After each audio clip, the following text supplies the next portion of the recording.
That was going to finally break the camel's back was Francis's courage and great data, showing that 1 in 8 teen girls in the UK who had had suicidal ideation specific knew about it and covered it up. And what happened? Nothing. Yeah, so it's become comical. Francis, go ahead. I think the slight tweak that I would say is different than comical if it wasn't human beings' lives. Arturo Bejar came forward with information that he gathered contemporaneous with when I came forward. So comical if it was made up in Hollywood. Information that Scott talked about. You had executives at Facebook making public statements saying that I had misled the public, that I had cherry-picked, that study that you quoted had a very, very small sample, maybe a few hundred people. Arturo Bejar gathered information from 900,000 people and sent that information to the executives themselves. The executives then had individual meetings with him. And part of what came out today, just this morning, was 90 pages of emails that were sent to Mark Zuckerberg, where other executives, after consulting with information like that, said, hey, what we're doing publicly does not align, or what we're doing internally doesn't align with what we're saying publicly.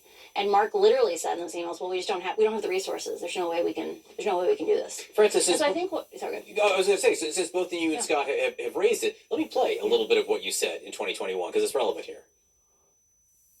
The company's leadership knows how to make Facebook and Instagram safer, but won't make the necessary changes because they have put their astronomical profits before people. The documents I have provided to Congress prove that Facebook has repeatedly misled the public about what its own research reveals about the safety of children, the efficacy of its artificial intelligence systems, and its role in spreading divisive and extreme messages. So, Francis, you were saying, I mean, Zuckerberg now says he doesn't have the resources? Yeah, so in the emails that were released this morning that Congress, I believe, acquired from the attorneys general, but I don't know for sure, it outlines Nick Clegg bringing to Mark, probably on the run-up period when they were asked for comment on the Wall Street Journal articles. So, it's not truly altruistic. But he says, hey, we have to put at least 9 more engineers and, 25 other types of staff if we want to even have a chance to get some of these problems addressed. And he was told there's just not enough people. There's not enough resources for you to do that. And so it shows you how negligent these companies are. And today, Mark Zuckerberg he got grilled on those emails themselves. People, one of the senators said, are you going to argue with court documents? And Zuckerberg had the audacity to say, I haven't seen the documents. And it's like, well, you did when you made the decision not to prioritize our kids. What do you think of his apology, Francis? So one of the things that I think has been is not really been captured by a lot of the videos that have been circulating on this, because usually in a hearing you don't have witnesses turn around and face the audience. There weren't good camera angles. Is the look of fear that was on his face. Think about what it's like to confront not one parent of a bereaved parent, but confront, say, 100 bereaved parents. People holding signs with images of their dead children. I've never seen that amount of fear on his face, and I think this was one of those moments where, Senator Butler actually raised the issue specifically. She said, "You told me last night you had never actually talked to a parent that had lost a child due to your products," and suddenly he had to turn around and face, 100 of them. So it's a historic moment. Hey, Scott, are the companies incentivized financially or otherwise not to change? Yeah. If you had a parking meter in front of your house that costs $100 every 15 minutes, but the parking ticket was 25 cents, you would continue to break the law. And the fines here are, the biggest fine levied was against Facebook for $5 billion, was 11 weeks of cash flow. The bottom line is, when you send an email out, when a teenage girl, a 14-year-old girl in the UK goes into her room with her phone and is having thoughts, is depressed, and the algorithms pick up on this and decide to send her an email, and this is a quote saying, "We thought you might find these images of suicide interesting," and includes images of pills, razors, and nooses. Someone needs to go to jail. And this doesn't stop into the feckless, ineffectual individuals posturing today pass laws such that we can put someone in an orange jumpsuit. When we look back in 10 years, we will regret the concentration of power, the weaponization of our elections, the increasing coarseness of our discourse. But the thing we won't believe and we'll be most upset about is we will ask ourselves, how on earth did we let this happen to our children? It doesn't stop until there's a perk walk. 100%. 100%. Scott Galloway, Francis Halligan, a great discussion, chilling discussion, but I appreciate your time. Thank you very much. Still to come, with a new poll suggesting more women saying they will vote for President Biden over Trump, Republicans have picked an odd time to wage a war. Let's go forward here. It's just unbelievable how much propaganda is out there right now versus the truth. And even though we may be witnessing the truth, they're still laughing at it. And it wouldn't matter if it was animal life or human, or if it was human life or animal life, it's still life. It's as if humanity in and of itself has turned its back on the life in general. All life. Something you're going to sit there and laugh about? Be entertained about? Sickening.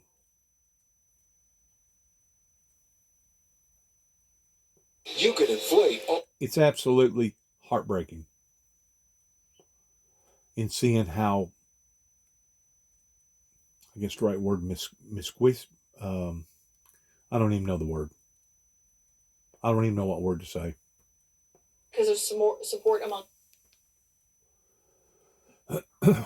Like my Uncle Bill. You're seeing that demonstrated talks about, again. Well, and I think we're living in a completely different world today. She seems so disoriented and so marble mouthed whenever she's asked about race. I want to play. She was asked about the way in which Donald Trump has kind of tried to weaponize her Indian name, Nimrata, and whether or not that's racist. And this is what she had to say. Do you think Trump mocking your birth name was racist? I mean, I think we can let other people decide that. I think that, you look at it and it's kind of like the Tim Scott, you sleep with yourself. I mean, we'll let Donald Trump sleep with that all he wants. Oh, he don't care. He sleeps very good.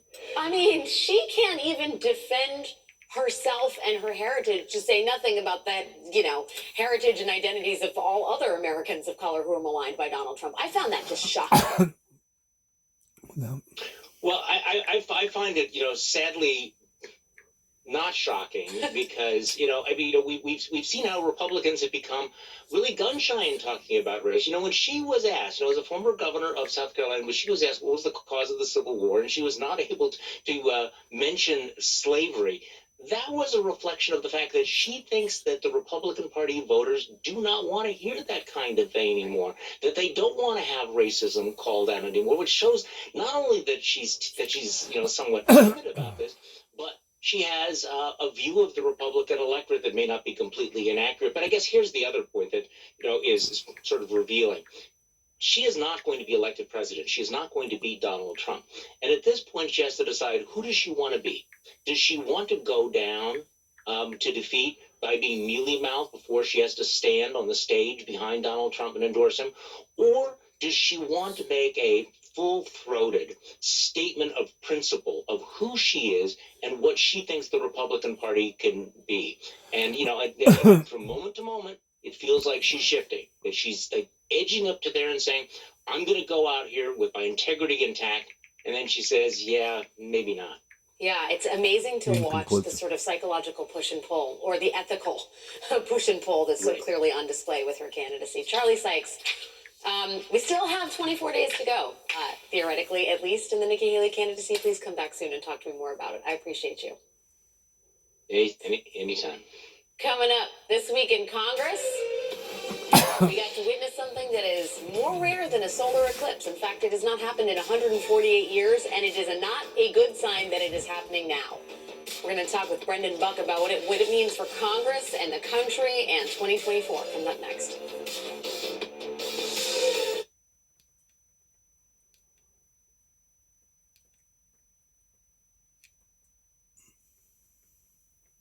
Or at least make time for it.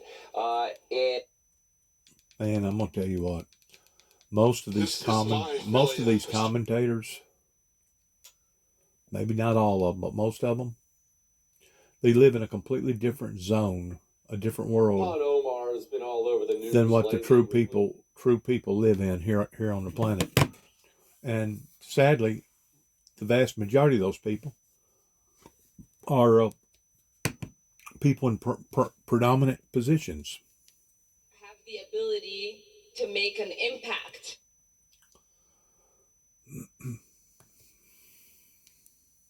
Todd Omar has been all over the news lately with little gems like this one. In 2016 is election cycle, and you guys have the ability to make an impact on where our nation is headed, not only here in the United States, but even in our nation back home. Our nation back home. You know a little bit more about Ilhan Omar than the average person. What have you found out? She came here as a 10-year-old, but her father was a propagandist for the dictatorship that previously existed of Siad Barre. His doctrine was a mix of Islamism, communism, and Benito Mussolini style fascism. Okay, so her dad is a propagandist for that regime. That regime is toppled. The Omar family comes to the United States. She grows up, she marries her brother, etc. We know the rest of the story. But for her, as a sitting member of Congress, to declare the country where she's formerly from, and when you take an immigration oath, even as a child, your parent takes it for you, you're bound to it. You abjure any loyalty to the previous country that you're from. You put America first. You swear to that. She could lose her citizenship over this, as she should, in addition to being expelled from Congress, because then there's another video of her more recently where she's saying in Somali, she's referring to it as her country again, and the leader of the country being her uncle, and he's her girl, and all this other stuff. And she's saying that she's here as a member of the U.S. Congress to put Somalia first. So imagine you've got Palestine, which is not even a country, and Somalia, which is sort of the dregs of the dregs of countries. If they can penetrate the highest levels of the American government, who can't? Oh. J. Michael, thank you, sir. His book is Big Intel if you want to dig more into this stuff. All right. That was a lot. We need to talk about Lighten the Mood. In fact, we need to talk about something important on Lighten the Mood, and we'll do that. Thanks.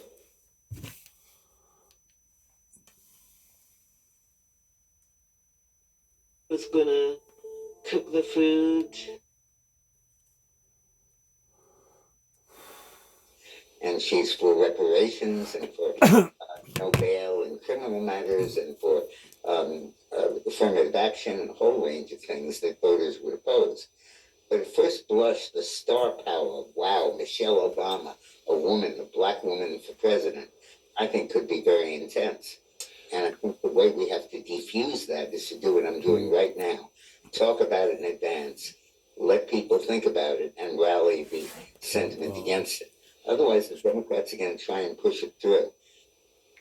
One other thing you can do, and we got to go, Dick, but one other thing you can do is start handing out DVDs. Well, nobody has DVD players anymore of her documentary about herself, Becoming Michelle Obama. It is the worst movie ever made. It is so boring, and nobody will want. And not only that, it tells you a lot about her, and she's in it for the perks, not for anything else. She loves perks. She loves power. I don't think she loves people. Dick, very interesting, to be continued. Dick Morris, everybody. Check him out Saturday at 7:30 at night right here, and all of his awesome books. Thank you, sir. Be right back.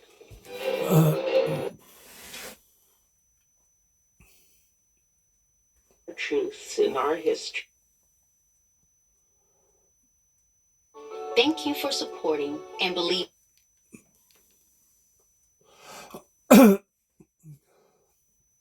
Bad things can still happen when people use online services. That's why we believe that people under the age of 13 are not ready to communicate on Snapchat. We strongly encourage parents to use the device-level parental controls on iPhone and Android. We use them in our own household, and my wife approves every app that our 13-year-old downloads. For parents who want more visibility and control, we built Family Center in Snapchat, where you can view who your teen is talking to, review privacy settings, and set content limits. We have worked for years with members of the Committee on Legislation like the Kids Online Safety Act and the Cooper-Davis Act, which we are proud to support. I want to encourage broader industry support for legislation protecting children online.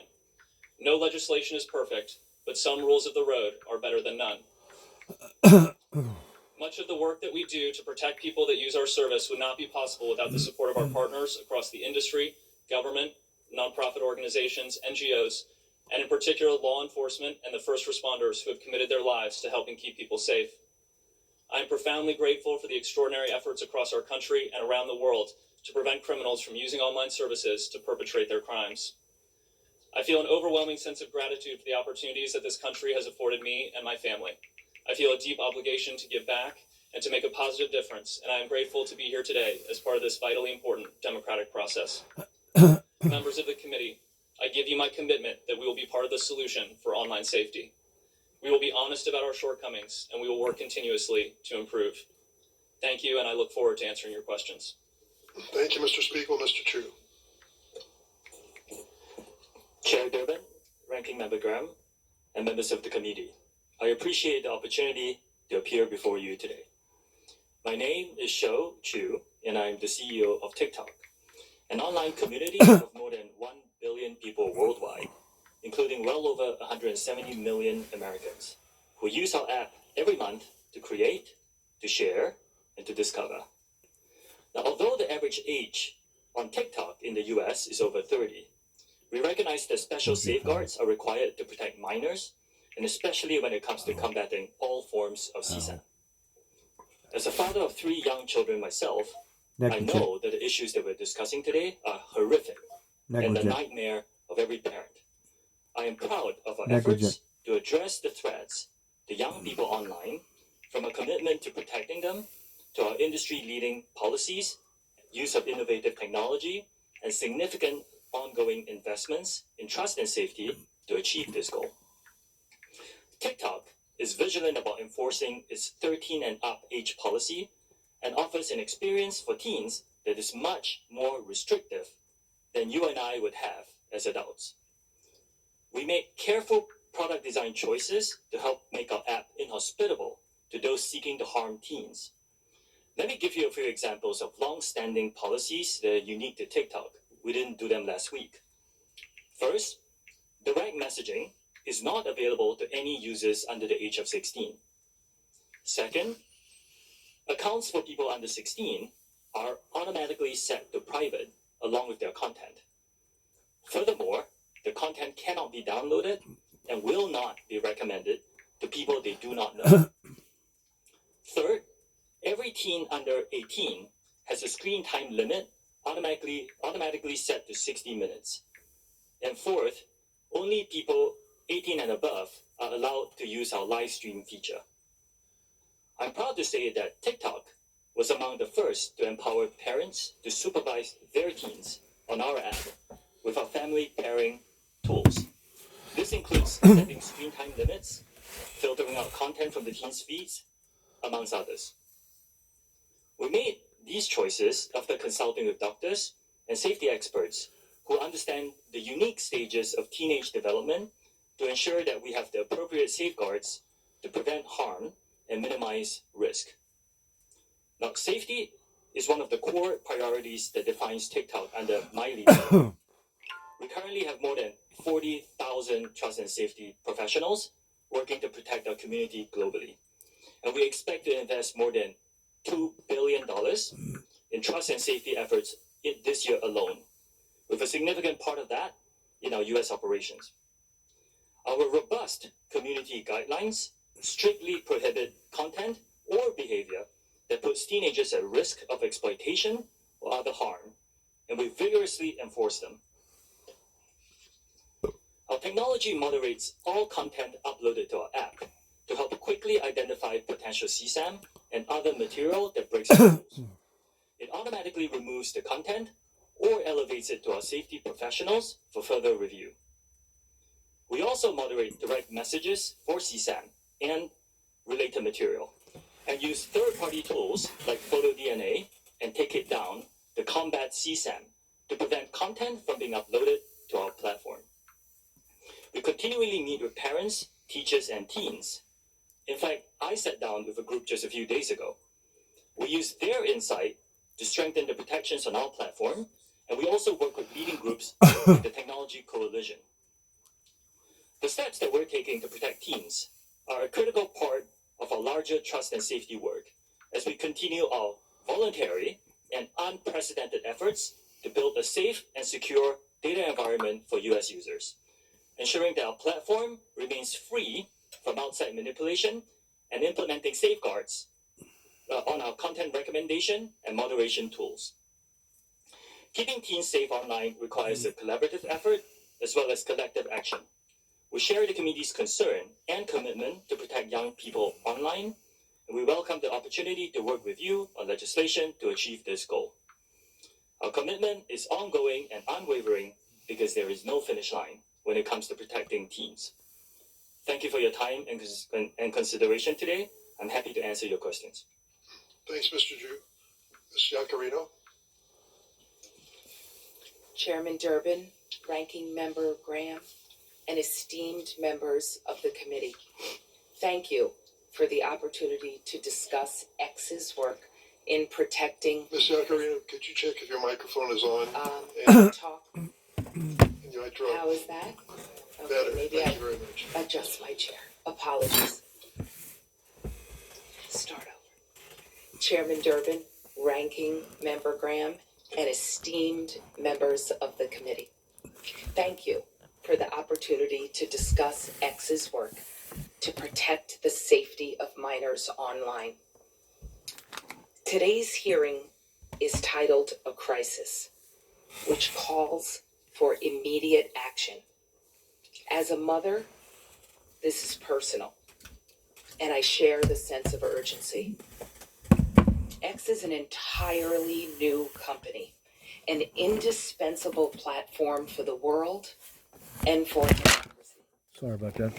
You have my personal commitment that X will be active and a part of this solution.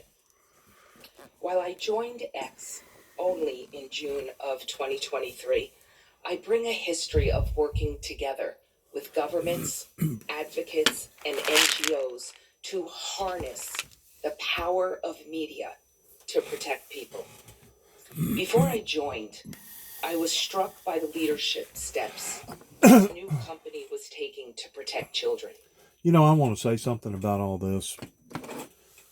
There's probably, I'm gonna throw this out there. I don't know how accurate it may be, but I'm gonna go as far as to say there's probably 90% of the people that's talking about these issues with social media, children, undeveloped minds, etc., that really and truly have, for the most part, children's interests at heart.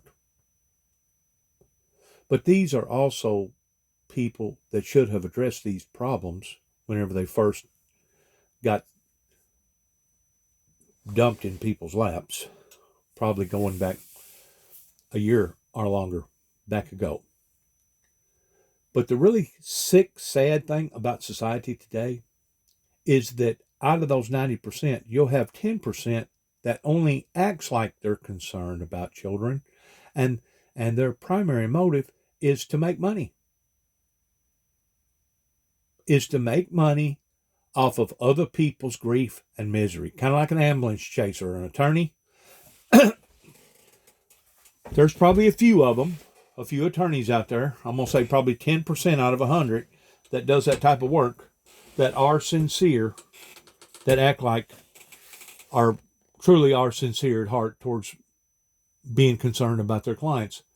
The other 90%, give or take, maybe a few percentage off one way or the other, are only doing it primarily for money.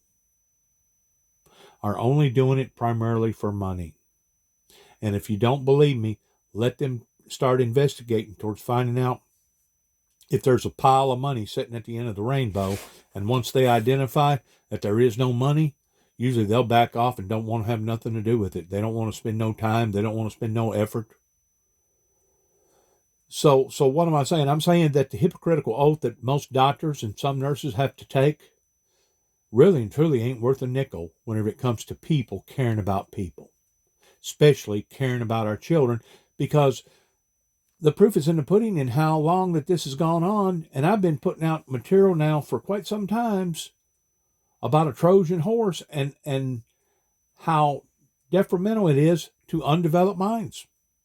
I've been talking about this now for, I know, 2 years or longer on my social media platform in regards towards these dangers, these red lights going off.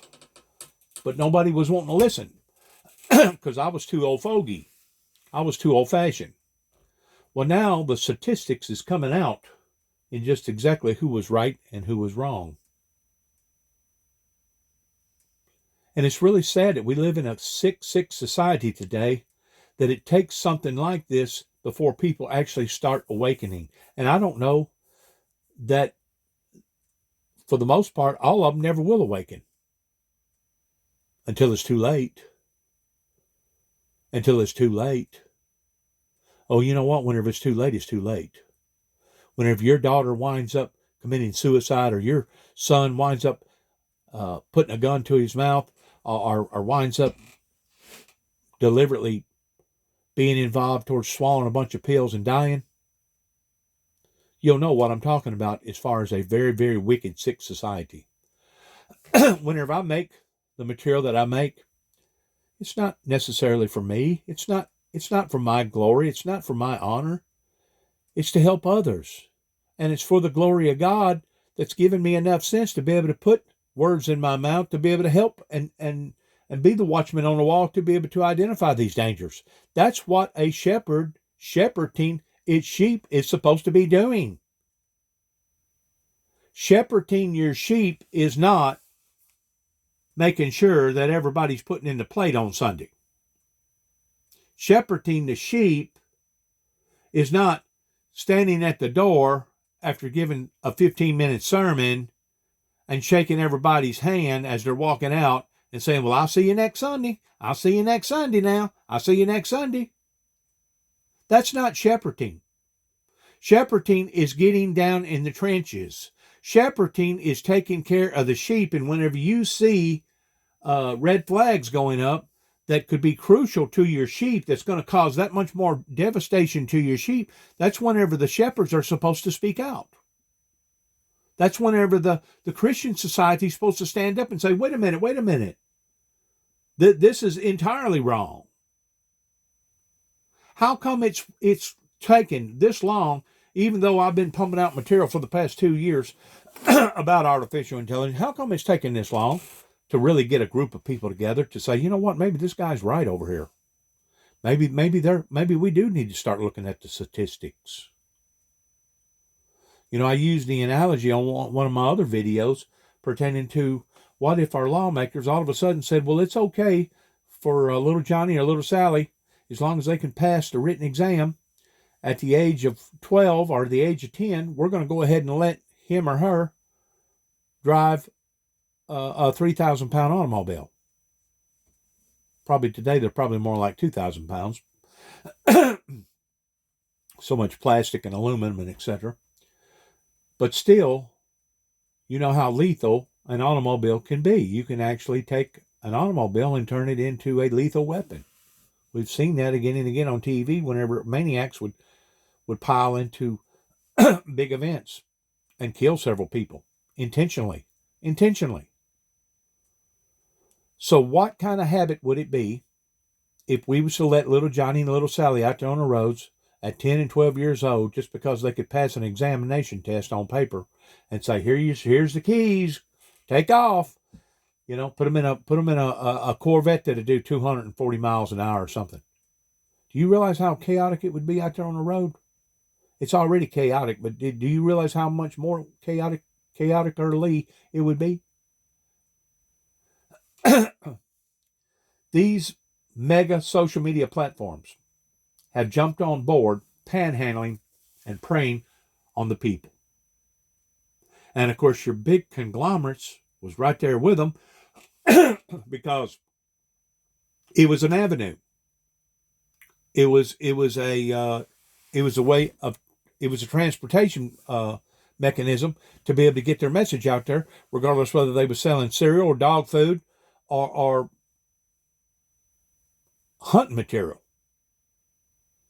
So the big money people got on board before they thought it through towards, hey, this is acceptable with the adults pertaining to most of them having a mature mind. But what about the unmature minds? What about the children out there? Whenever it comes to safeguards, whenever it comes to being able to protect your children of being exposed to such material, such graphic material, that it could actually change little Johnny or little Sally into either a monster or change them to the degree that they don't want to no longer have anything to do with life. And because of it, they choose death. Like I said, the shepherding has failed in America whenever it comes to the shepherds shepherding their sheep. And I can't say it any plainer, any straighter. I can't say it any more truthfuler than that. And that goes from one denomination to another, all the way across the board. By and large, there may be a very small percentage of a few out there that are still preaching the straight and narrow and the hellfire and brimstone messages that need to be preached, other than the message of love. Yes, the message of love needs to be preached pertaining to godly love, merciful love. But there's also a retaliating love pertaining to tough love, that if God gets tired of a group of people, he'll give them over to a reprobate mind and let them believe a lie and to be damned. Now, there's two different perspectives on that. You can look at it towards the physical format of those people or that person being damned. And then you can go off into another level and say, well, it's not just physically that they're damned, but also emotionally and spiritually that they're damned.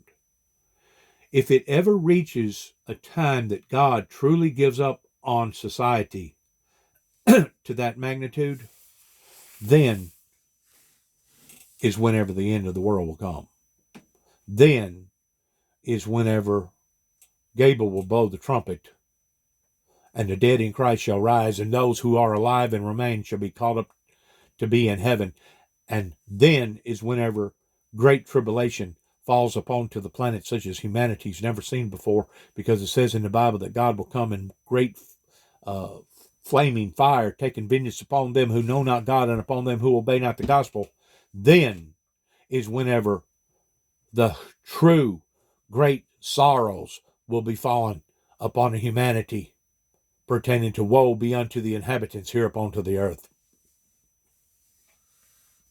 I've been rattling off now for, I guess, 2 years or longer about this, about the dangers. And, I may get 6 or 7 hits over here, 10 or 12 hits over here, 15, 20 hits over here. And there ain't nothing wrong with that. If my popularity pertaining to my messages isn't appreciated no more than that, that's fine. That's fine. Because I whenever I got into this years and years ago, I realized, God, I'm not going to be able to save the planet. I'm not going to be able to save the people on the planet if they're not willing to save themselves. So whenever I've done my part towards putting out my message, towards me being a messenger, there's really nothing else far and wide that I can do beyond that point, other than pray for people and say, may God have mercy on you, because you've done reached a point that I can't help you. You done reached a rebellion to the point that you won't listen. You done reached a rebellion to the point that you done characterized me as me being somebody that was either crazy or somebody that was a religious fanatic. So beyond that point, what do? You pray. That's what you do. You pray. You still love people, but you still put out the work and you still maintain your course. That's what you do. And hopefully, your message or messages will finally get out there strong enough that maybe you can formulate a team to help to rally the world. To hope to rally the world in people turning towards the Lord Jesus Christ rather than the ways of darkness. You don't give up. No matter what, you don't give up.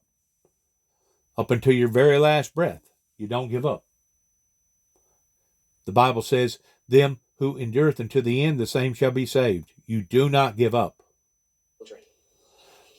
X is not the platform of choice for children and teens. We do not have a line of business dedicated to children. Children under the age of 13 are not allowed to open an account. Less than 1% of the US users on X are between the ages of 13 and 17. And those users are automatically set to a private default setting and cannot accept a message from anyone they do not approve. In the last 14 months, X has made material changes to protect minors. Our policy is clear. X has zero tolerance towards any material that features or promotes child sexual exploitation. My written testimony details X's extensive policies on content or actions that are prohibited and include grooming, blackmail, and identifying alleged victims of CSE. We've also strengthened our enforcement with more tools and technology to prevent those bad actors from distributing, searching for, and engaging with CSE content. If CSE content is posted on X, we remove it. And now we also remove any account that engages with CSE content, whether it is real or computer generated. Last year, X suspended 12.4 million accounts for violating our CSE policies. This is up from 2.3 million accounts that were removed by Twitter in 2022. In 2023, 850,000 reports were sent to NCMEC, including our first ever auto-generated report. This is 8 times more than was reported by Twitter in 2022. We've changed our priorities. We've restructured our trust and safety teams to remain strong and agile. We are building a trust and safety center of excellence in Austin, Texas, to bring more agents in-house to accelerate our impact. We're applying to the Technology Coalition's Project Lantern to make further industry-wide progress and impact. We've also opened up our algorithms for increased transparency. We want America to lead in this solution. X commends the Senate for passing the Report Act, and we support the SHIELD Act. It is time for a federal standard to criminalize the sharing of non-consensual intimate material. We need to raise the standards across the entire internet ecosystem, especially for those tech companies that are not here today and not stepping up. X supports the Stop CSAM Act.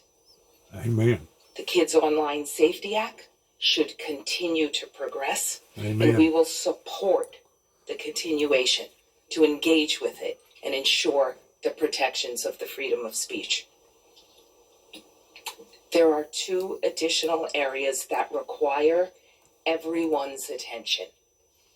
First, as the daughter of a police officer, law enforcement must have the critical resources to bring these bad offenders to justice. Second, with artificial intelligence, offenders' tactics will continue to sophisticate and evolve. Industry collaboration is imperative here. X believes that the freedom of speech and platform safety can and must coexist. We agree that now is the time to act responsibly. with urgency. Responsibly. Thank you. I look forward to answering your questions. Thank you very much, Ms. Yaccarino. Now we'll go into rounds of questions, 7 minutes each for the members as well. I would like to make note of your testimony, Ms. Yaccarino. I believe you are the first social media company to publicly endorse the CSAM Act. It is our honor, Chairman. That is progress, my Amen. friends. Thank you for doing that. I'm still going to be asking some probing questions, but let me get down to the bottom line here. I'm going to focus on my legislation on CSAM. What it says is civil liability if you intentionally or knowingly host or store child sexual abuse materials or make child sex abuse materials available. Secondly, intentionally or knowingly promote or aid and abet a violation of child sexual exploitation laws.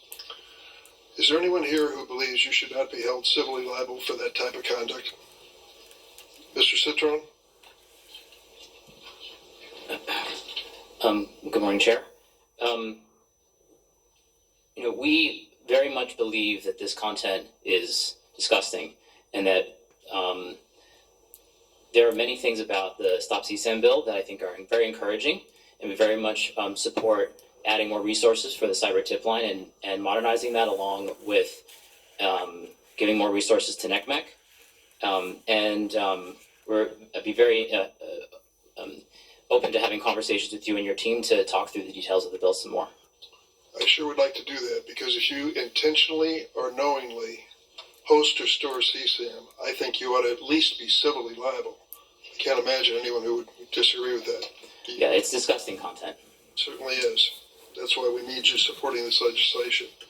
Mr. Spiegel, I want to tell you, I listened closely to your testimony here, and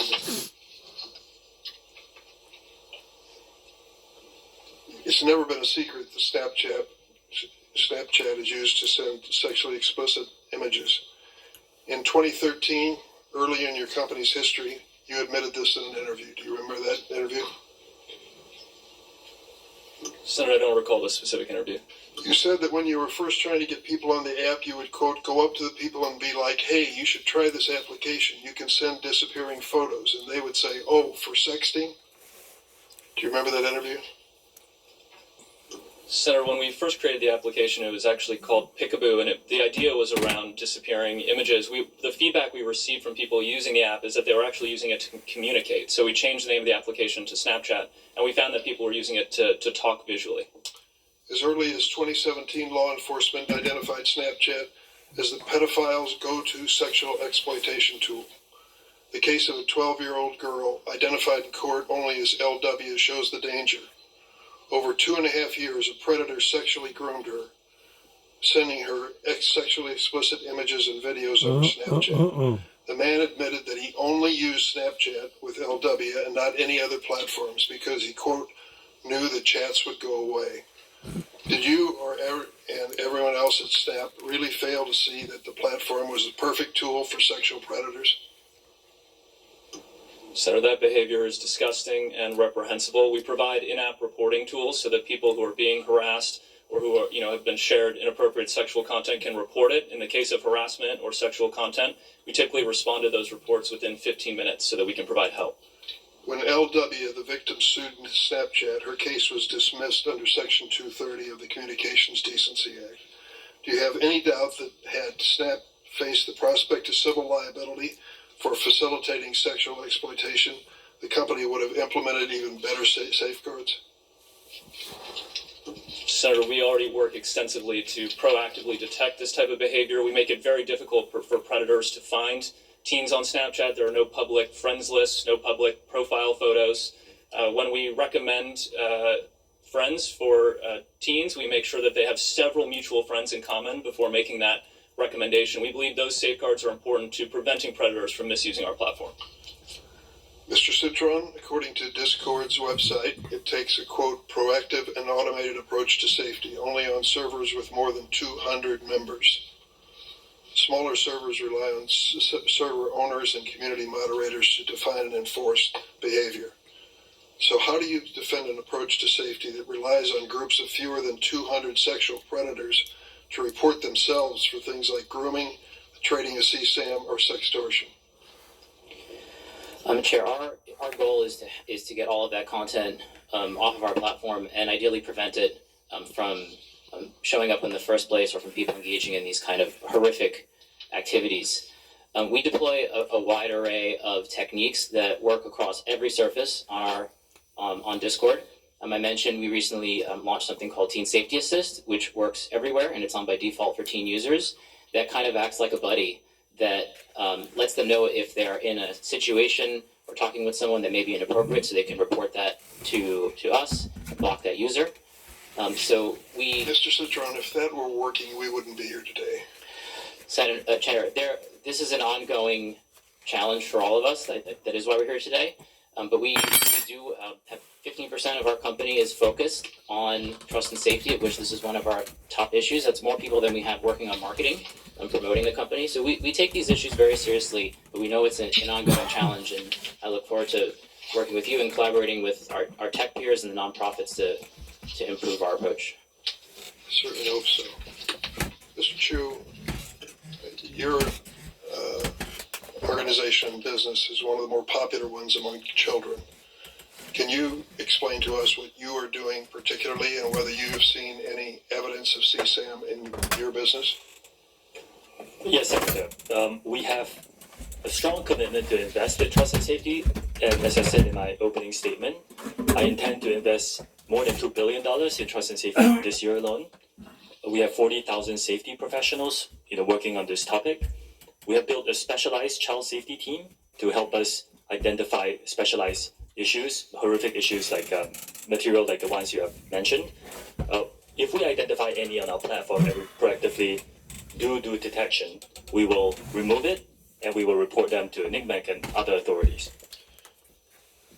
Why is it TikTok allowing children to be exploited into performing commercialized sex acts? Senator, I respectfully disagree with that characterization. Our live streaming product is not for anyone below the age of 18. We have taken action to identify anyone who violates that, and we will remove them from using that service. At this point, I'm going to turn to my ranking member, Senator Graham. Thank you, Mr. Citron. You said we need to start a discussion. Be honest with you, we've been having this discussion for a very long time. We need to get a result, not a discussion. Do you agree with that? Ranking Member, I agree this is an issue that we've also been very focused on since we started our company in 2015, but this is the first time. Are you familiar with the Earn It Act, authored by myself and Senator Blumenthal? A little bit, yes. Okay, do you support that? Yes or no? We're not prepared to support it today, but we believe that you support the CSAM Act. The Stop CSAM Act, we are not prepared to support today, but we think you support the SHIELD Act. We believe that the cyber tip line. Do you support it? Yes or no? We believe that the cyber tip line and NCMEC. I'll tell you that to be no. The Project Safe Childhood Act. Do you support it? We believe that.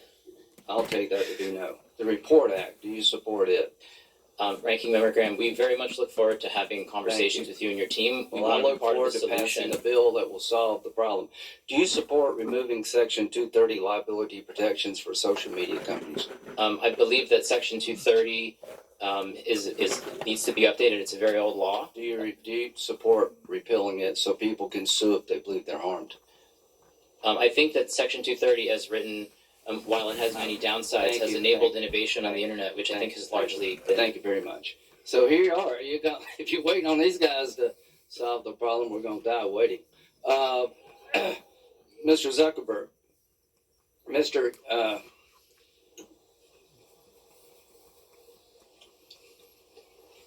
try to be respectful here.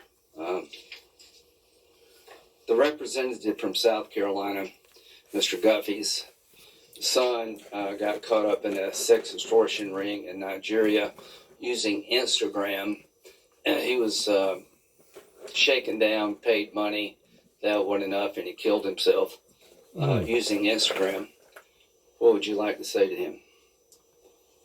It's terrible. I mean, no one should have to go through something like that. Do you think he should be allowed to sue you?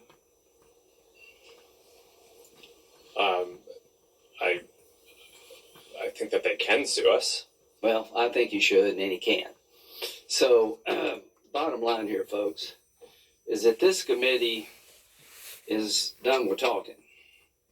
We passed 5 bills unanimously that in their different ways, and look at who did this. Graham Blumenthal, Durbin Hawley, Klobuchar Cornyn, Klobuchar, Blackburn, and Ossoff. I mean, we've found common ground here that just is astonishing. And we've had hearing after hearing, Mr. Chairman, and the bottom line is I've come to conclude, gentlemen, that you're not going to support any of this. Linda, how you say your last name? Yacarino. Do you support the Earn It Act? We strongly support the collaboration to raise industry practices to Do you support the Earn prevent It Act? CSAM. Do you support the Earn It in English? Do you support the Earn It Act? Yes or no? We don't need double speak. We look forward to supporting and continue our conversations. Okay, so I as think you that can is no. see, But you have taken the reason the Earn It Act's important. You can actually lose your liability protections when children are exploited and you didn't use best business practices. See, the Earn It Act means you have to earn liability protection. You're given it no matter what you do. So to the members of this committee, it is now time to make sure that the people who are holding up the signs can sue on behalf of their loved ones. Nothing will change until the courtroom door is open to victims of social media. Mm-hmm. $2 billion, Mr. Chu. What percentage is that of what you made last year? Senator, it's a significant and increasing investment. As a private company, we're not you sharing pay our taxes. financials. I mean, 2% is what percent of your revenue? Senator, we're not ready to share our financials in public. Well, I just think $2 billion sounds a lot unless you make $100 billion. So the point is, when you tell us you're going to spend $2 billion, great, but how much do you make? It's all about eyeballs. Well, our goal is to get eyeballs on you. And it's just not about children. I mean, the damage being done. Do you realize, Mr. Chu, that your TikTok representative in Israel resigned yesterday? Yes, I am aware. Okay, and he said, I resigned from TikTok. We're living in a time in which our existence as Jews in Israel, and Israel is under attack and in danger. Multiple screenshots taken from TikTok's internal employee chat platform known as LARC show how TikTok's trust and safety officers celebrate the barbaric acts of Hamas and other Iranian-backed terror groups, including the Houthis in Yemen. It ain't just the Jews. It's any true, born-again Christians, godly, righteous people that are in danger. Now, I'm going to say this respectfully and not trying to discriminate against nobody. Whenever I was growing up in Northwest Tennessee, in a country-type setting, we knew that malice behavior existed. We knew that sexual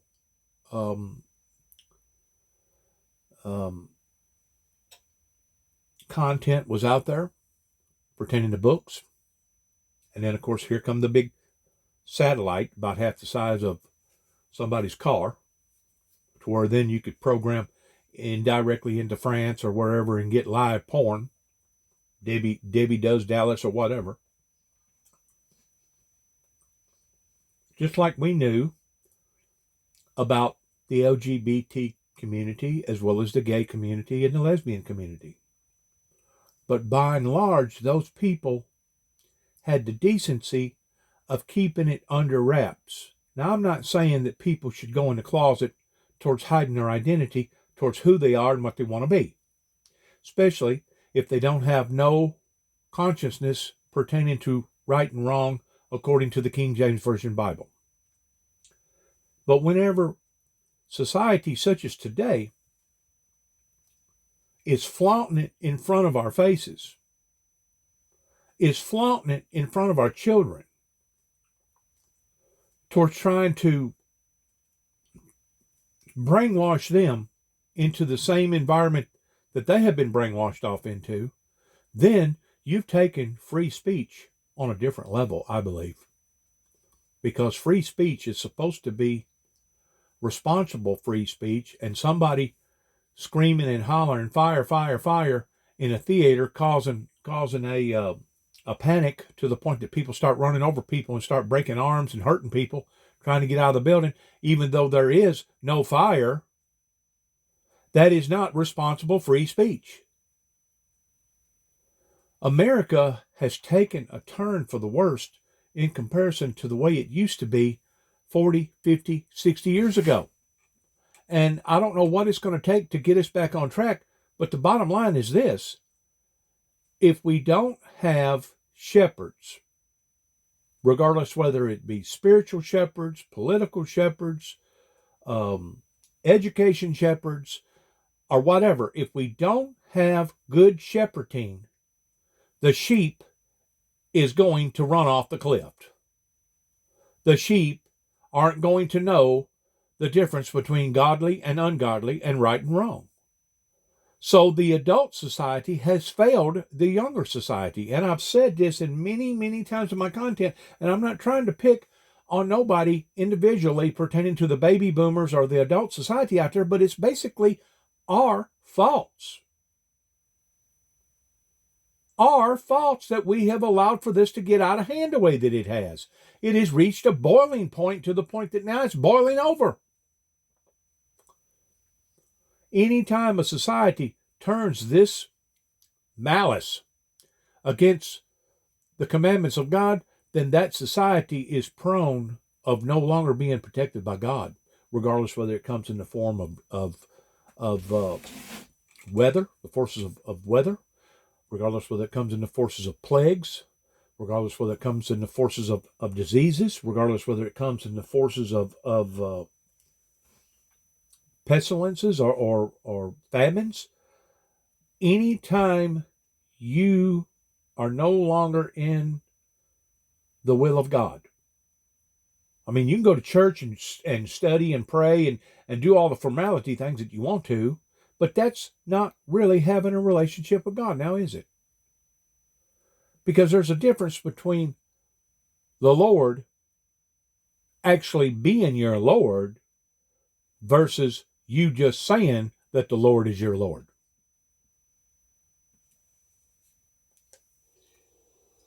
Senator, I need to make it very clear that pro-Hamas content and hate speech is not allowed on our platform within our country. Why did he resign? Why did he quit? Senator, we also do not allow any. Do you know why he quit? Do you know why he quit?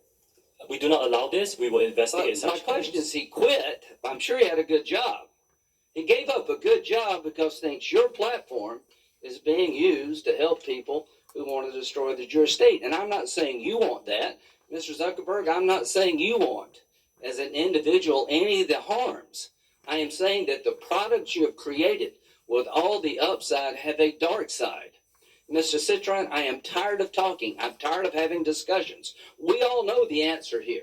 And here's the ultimate answer. Stand behind your product. Go to the American courtroom and defend your practices. Open up the courthouse door. Until you do that, nothing will change. Until these people can be sued for the damage they're doing, it is all talk. I'm a Republican who believes in free enterprise. But I also believe that every American who's been wronged has to have somebody to go to complain. There's no commission to go to that can punish you. There's not one law in the book because you oppose everything we do. And you can't be sued. That has to stop, folks. How do you expect the people in the audience to believe that we're going to help their families if we don't have some system or a combination of systems to hold these people accountable? Because for all the upside, the dark side is too great to live with. We do not need to live this way as Americans. Once more, it's all about shepherding. You can actually look at our political affairs in America the same way as governing. Governing is supposed to be shepherding. Whenever we pay our politicians the money that we pay them, we don't pay them this money so that they can get up in front of nice, pretty cameras and get on networks and showboat themselves to the degree of showing us how they dress and what type of clothing that they can afford. We put them in these positions so that they will take care of us, so that they will protect us.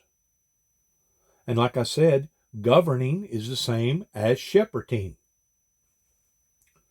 And our government here in America has let this sneak up on us to the degree that it's been overwhelming for a lot of people. It's been overwhelming. And I even go deeper than just the shepherding of the politics to the degree of the shepherding of the church, the spiritual, the true, righteous, holy, eternal church, that they have failed to keep in alignment with our politicians. I watched a program not too long ago. I say not too long ago. I guess it's been a few years ago in the Civil War, pertaining to the American Civil War. And you will be surprised at the chain of events that changed in and during the Civil War towards people crying out to God for help and guidance and obedience in which way to go. And believe it or not, I know that it's written in our Constitution, the separation of church and state. But there was more missionary work being done in America during the American Civil War than any other time ever existed, including all the revivals that America's ever had. It was the evangelists and the preachers and the spiritual council that was leading our men and women in making decisions that needed to be made on a godly level and not a ungodly level. But it took rock bottom before they finally awakened to this. Now, the trajectory that the American people are on right now is the same trajectory. We're heading in the trajectory towards a all-out-and-out brawl that could lead into a civil war. And in some cases, it's almost that bad now in some of your bigger cities towards being a civil war. Because the general public has turned its back on law enforcement, and law enforcement is supposed to be out there in protecting the innocent and protecting the godly. Whenever you have law enforcement that rather protect the ungodly than they do the godly, then you have a perverted law enforcement.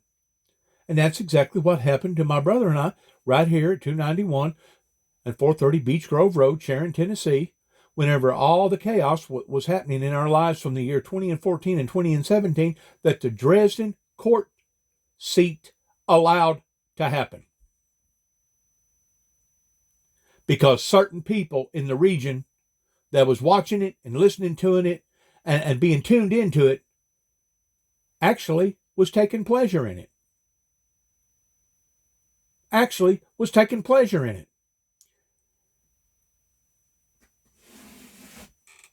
It goes back to the Jerry Springer show. How in the world can anybody create a show that become, I think Jerry Springer, whenever I don't even know that he's dead yet. The last I looked, he was something like worth $400 million. How can anybody create something so idiotically barbaric that you're laughing over people's embarrassing, or laughing over people's problems, or laughing over people's calamities? How can you make a show out of that and show a profit? He did. He did. You know why? Started in the 90s, I think. Because you're dealing with a sick society that's got a sick appetite. Now I'm fixing to rub on Hollywood a little bit. Whenever you have no longer Lassie, Leave It to Beaver,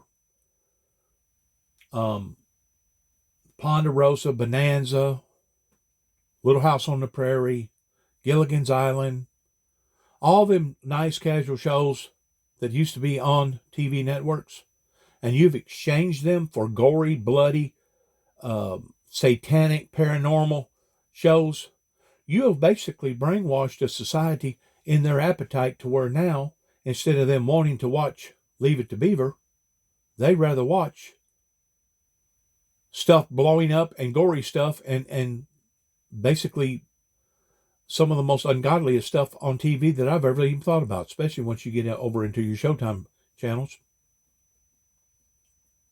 Open nudity. I mean, I don't even know that our rating system anymore, pertaining to rating something from a rated A or B or R or X, I don't even know that even exists anymore. If it does, it's really dwindled in its format pertaining to the way that it used to be. Thank you, Senator Graham. Senator Klobuchar is next. She's been quite a leader on the subject for quite a long time on the SHIELD Act and with Senator Cornyn on the revenge porn legislation. Senator Klobuchar. Thank you very much, Chairman Durbin, and thank you, Ranking Member Graham, for those words. I couldn't agree more. For too long, we have been seeing the social media companies turn a blind eye when kids have joined these platforms in record numbers. They have used algorithms that push harmful content because that content got popular. They provided a venue, maybe not knowingly at first, but for dealers to sell deadly drugs like fentanyl. Our own head of our Drug Enforcement Administration has said they've basically been captured by the cartels in Mexico and in China. So I strongly support, first of all, the Stop CSAM bill. I agree with Senator Graham that nothing is going to change unless we open up the courtroom doors.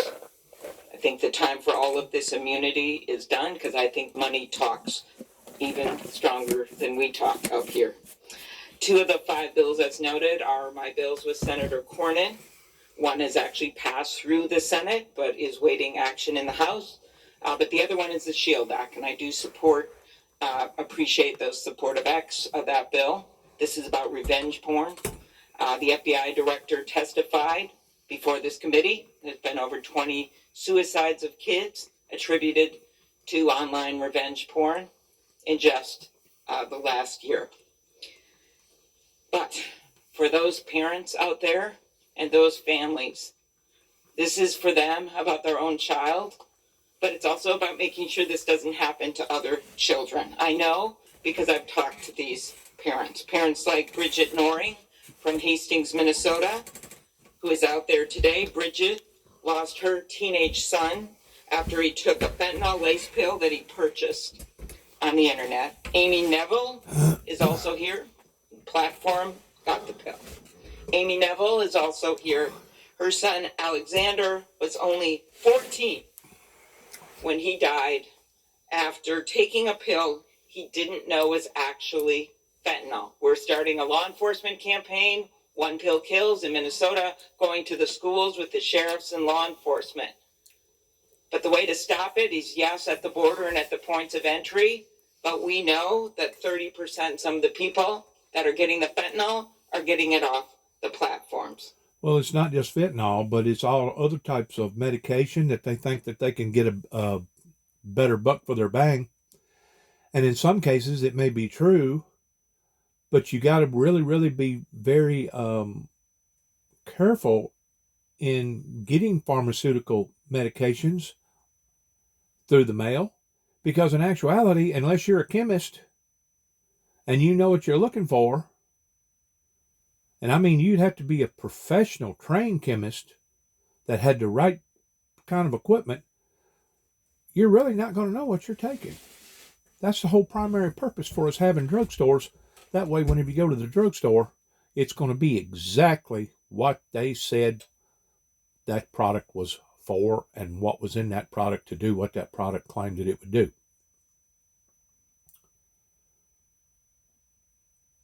There's so many other areas out there where people can buy guns online, where people can do all kinds of stuff, and it's just turned into a Wild Wild West show. That's not just on behalf of the children. The children is the worst part of it, but it's on behalf of any bad actors out there that basically weaponize the internet. And now with the convenience of social media and AI, it's at everybody's disposal. Meanwhile, social media platforms generated $11 billion in revenue in 2022 from advertising directed at children and teenagers, including nearly $2 billion in ad profits derived from users age 12 and under. Wow. When a Boeing plane lost a door in mid-flight several weeks ago, nobody questioned the decision to ground a fleet of over 700 planes. So why aren't we taking the same type of decisive action on the danger of these platforms when we know these kids are dying?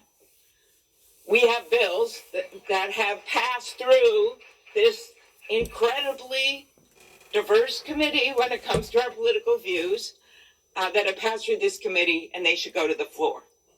We should do something finally about liability, and then we should turn to some of the other issues that a number of us have worked on when it comes to the charges for app stores, and when it comes to some of the monopoly behavior and the self-preferencing. But I'm going to stick with this today. Facts. 1/3 of fentanyl cases investigated over 5 months had direct ties to social media. That's from the DEA. Facts. Between 2012 and 2022, cyber tip line reports of online child sexual exploitation increased from 415,000 to more than 32 million. God. And as I noted, at least 20 victims committed suicide in sextortion cases. So I'm going to start with that, with you, Mr. Citron. My bill with Senator Cornyn, the SHIELD Act, includes a threat provision that would help protection and accountability for those that are threatened by these predators. Young kids get a picture, send it in, think they got a new girlfriend or a new boyfriend, ruins their life, or they think it's going to be ruined, and they kill themselves. So could you tell me why you're not supporting the SHIELD Act? Exactly. Senator, we think it's very important that teens have a safe experience on our platforms. I think that the portion to strengthen law enforcement's ability to investigate crimes against children and hold bad actors accountable is So are you holding open that you may support it? We very much would like to have conversations with you. We're open to discussing further. We do welcome legislation and regulation. This is a very important issue for our country, and we've been prioritizing safety for teens. Thank you. I'm much more interested in if you support it, because there's been so much talk at these hearings and popcorn throwing and the like, and I just want to get this stuff done. I'm so tired of this. It's been 28 years, since the internet. We haven't passed any of these bills because everyone's double talk. It's time to actually pass them. And the reason they haven't passed is because of the power of your company. So let's be really, really clear about that. So what you say matters. Your words matter. Mr. Chu, I'm a co-sponsor of Chair Dermot's Stop CSAM Act of 2023, along with Senator Hawley, the lead Republican, I believe, which, among other things, empowers victims by making it easier for them to ask tech companies to remove the material and related imagery from their platforms. Why would you not support this bill? Senator, we largely support it. I think the spirit of it is very aligned with what we want to do. There are questions about implementation that I think companies like us and some other groups have, and we look forward to asking those. And of course, if this legislation is law, we will comply.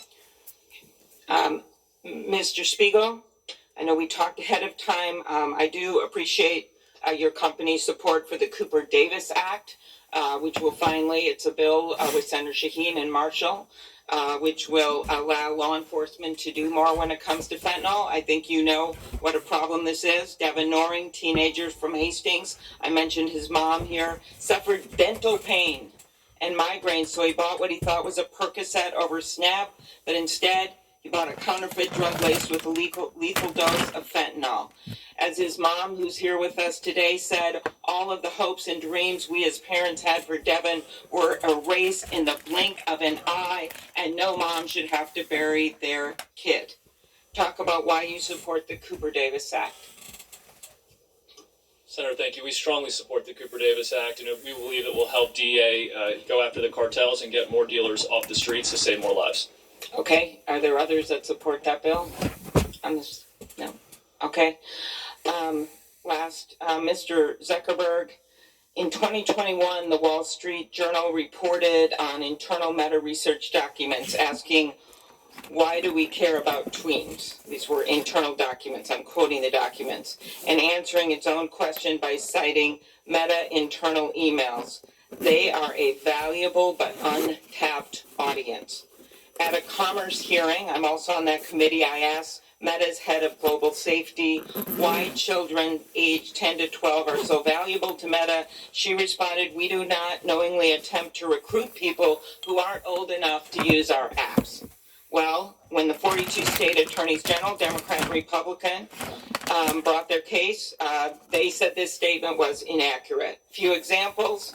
In 2021, she received an email, Ms. Davis, from Instagram's research director saying that Instagram is investing in experiencing targeting young age roughly 10 to 12. In a February 2021 instant message, one of your employees wrote that Meta is working to recruit Gen Alpha before they reach teenage years. A 2018 email that circulated inside Meta says that you agree that children under 13 will be critical for increasing the rate of acquisition when users turn 13. Explain that with what I heard at that testimony at the Commerce hearing, that they weren't being targeted. And I just ask again, as the other witnesses were asked, why your company does not support the Stop CSAM Act or the SHIELD Act. Sure, Senator. I'm happy to talk to both of those. We had discussions internally about whether we should build a kids version of Instagram, like the kids versions of YouTube and other services. We haven't actually moved forward with that, and we currently have no plans to do so. So I can't speak directly to the exact emails that you cited, but it sounds to me like they were deliberations around a project that people internally thought was important, and we didn't end up moving forward with. Okay, but then the bills, what are you going to say about the two bills? Sure, so overall, I mean, my position on the bills is, I agree with the goal of all of them. There are most things that I agree with within them. There are specific things that I would probably do differently. We also have our own legislative proposal for what we think would be most effective in terms of helping the internet in the various companies give parents control over the experience. So I'm happy to go into the detail on any one of them, but ultimately, I mean, I think that this I think these parents will tell you that this stuff hasn't worked. To just give parents control, they don't know what to do. It's very, very hard, and that's why we are coming up with other solutions that we think are much more helpful to law enforcement, but also this idea of finally getting something going on liability. Because I just believe with all the resources you have, that you actually would be able to do more than you're doing, or these parents wouldn't be sitting behind you right now in this Senate hearing room. Thank you, Senator. Can I speak to that? Or do you want me to come back later? Please, go ahead. I don't think that parents should have to upload an ID or prove that they're the parent of a child in every single app that their children use. I think the right place to do this, and a place where it would be actually very easy for it to work, is within the app stores themselves, where my understanding is Apple and Google already, or at least Apple, already requires parental consent when a child does a payment with an app. So it should be pretty trivial to pass a law that requires them to make it so that parents have control anytime a child downloads an app and offers consent of that. And the research that we've done shows that the vast majority of parents want that. And I think that that's the type of legislation, in addition to some of the other ideas that you all have, that would make this a lot easier for parents. Just to be clear, I remember one mom telling me, with all these things she could maybe do that she can't figure out, it's like a faucet overflowing in a sink, and she's out there with a mop while her kids are getting addicted to more and more different apps and being exposed to material. We've got to make this simpler for parents so they can protect their kids, and I just don't think this is going to be the way to do it. I think the answer is what Senator Graham has been talking about, which is opening up the halls of the courtroom, so that puts it on you guys to protect these parents and protect these kids, and then also to pass some of these laws that makes it easier for law enforcement. Thank you, Senator Klobuchar. We're going to try to stick to the 7-minute rule. Didn't work very well, but I'll try to give additional time on the other side as well. Senator Cornyn? There's no question that your platforms are very popular, but we know that while here in the United States we have an open society and free exchange of information, that there are authoritarian governments, there are criminals who will use your platforms for the sale of drugs, for sex, for extortion, and the like. And Mr. Chu, I think your company is unique among the ones represented here today because of its ownership by ByteDance, a Chinese company. And I know there have been some steps that you've taken to wall off the data collected here in the United States. But the fact of the matter is that under Chinese law and Chinese national intelligence laws, all information accumulated by companies in the People's Republic of China are required to be shared with the Chinese intelligence services. ByteDance, the initial release of TikTok, I understand, was 2016. These efforts that you made with Oracle under the so-called Project Texas to wall off the U.S. data was in 2021, and apparently allegedly fully walled off in March of 23. What happened to all of the data that TikTok collected before that? Senator, thank you. From American users. Understand. TikTok is owned by ByteDance, which is majority owned by global investors, and we have 3 Americans on the board out of 5. You are right in pointing out that over the last 3 years, we have spent billions of dollars building out Project Texas, which is a plan that is unprecedented in our industry to firewall off protected U.S. data from the rest of our staff. And I'm asking about all of the data that you collected prior to that event. Yes, Senator. We have started the data deletion plan. I talked about this a year ago. We have finished the first phase of data deletion through our data centers outside of the Oracle Cloud infrastructure. And we're beginning phase 2, where we will not only delete from the data centers, we will hire a third party to verify that work. And then we will go into, for example, employees' working laptops to delete that as well. Was all of the data collected by TikTok prior to Project Texas shared with the Chinese government pursuant to the national intelligence laws of that country? Senator, we have not been asked for any data by the Chinese government, and we have never provided it.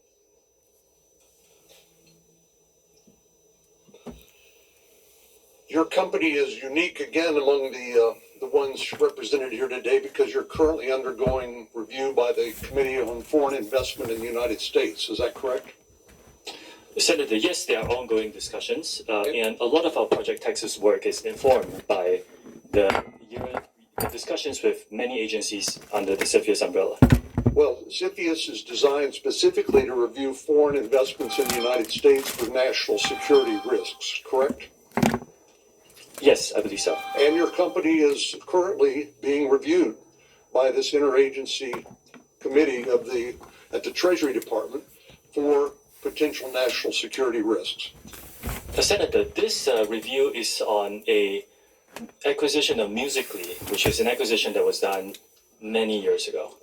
I mean, is this a casual conversation, or are you actually providing information to the Treasury Department about how your platform operates for evaluating a potential national security risk? Senator, it's been many years across 2 administrations and a lot of discussions around how our plans are, how our systems work. We have a lot of robust discussions about a lot of people. 63% of teens, I understand, use TikTok. Does that sound about right? Senator, I cannot verify that, we know we're popular amongst many age groups. The average age in the US today for our user base is over 30, but we're aware we are popular. And you reside in Singapore with your family, correct? Yes, I reside in Singapore and I work here in the United States as well. And do your children have access to TikTok in Singapore? Senator, if they lived in the United States, I would give them access to our under 13 experience. My children are below the age of 13.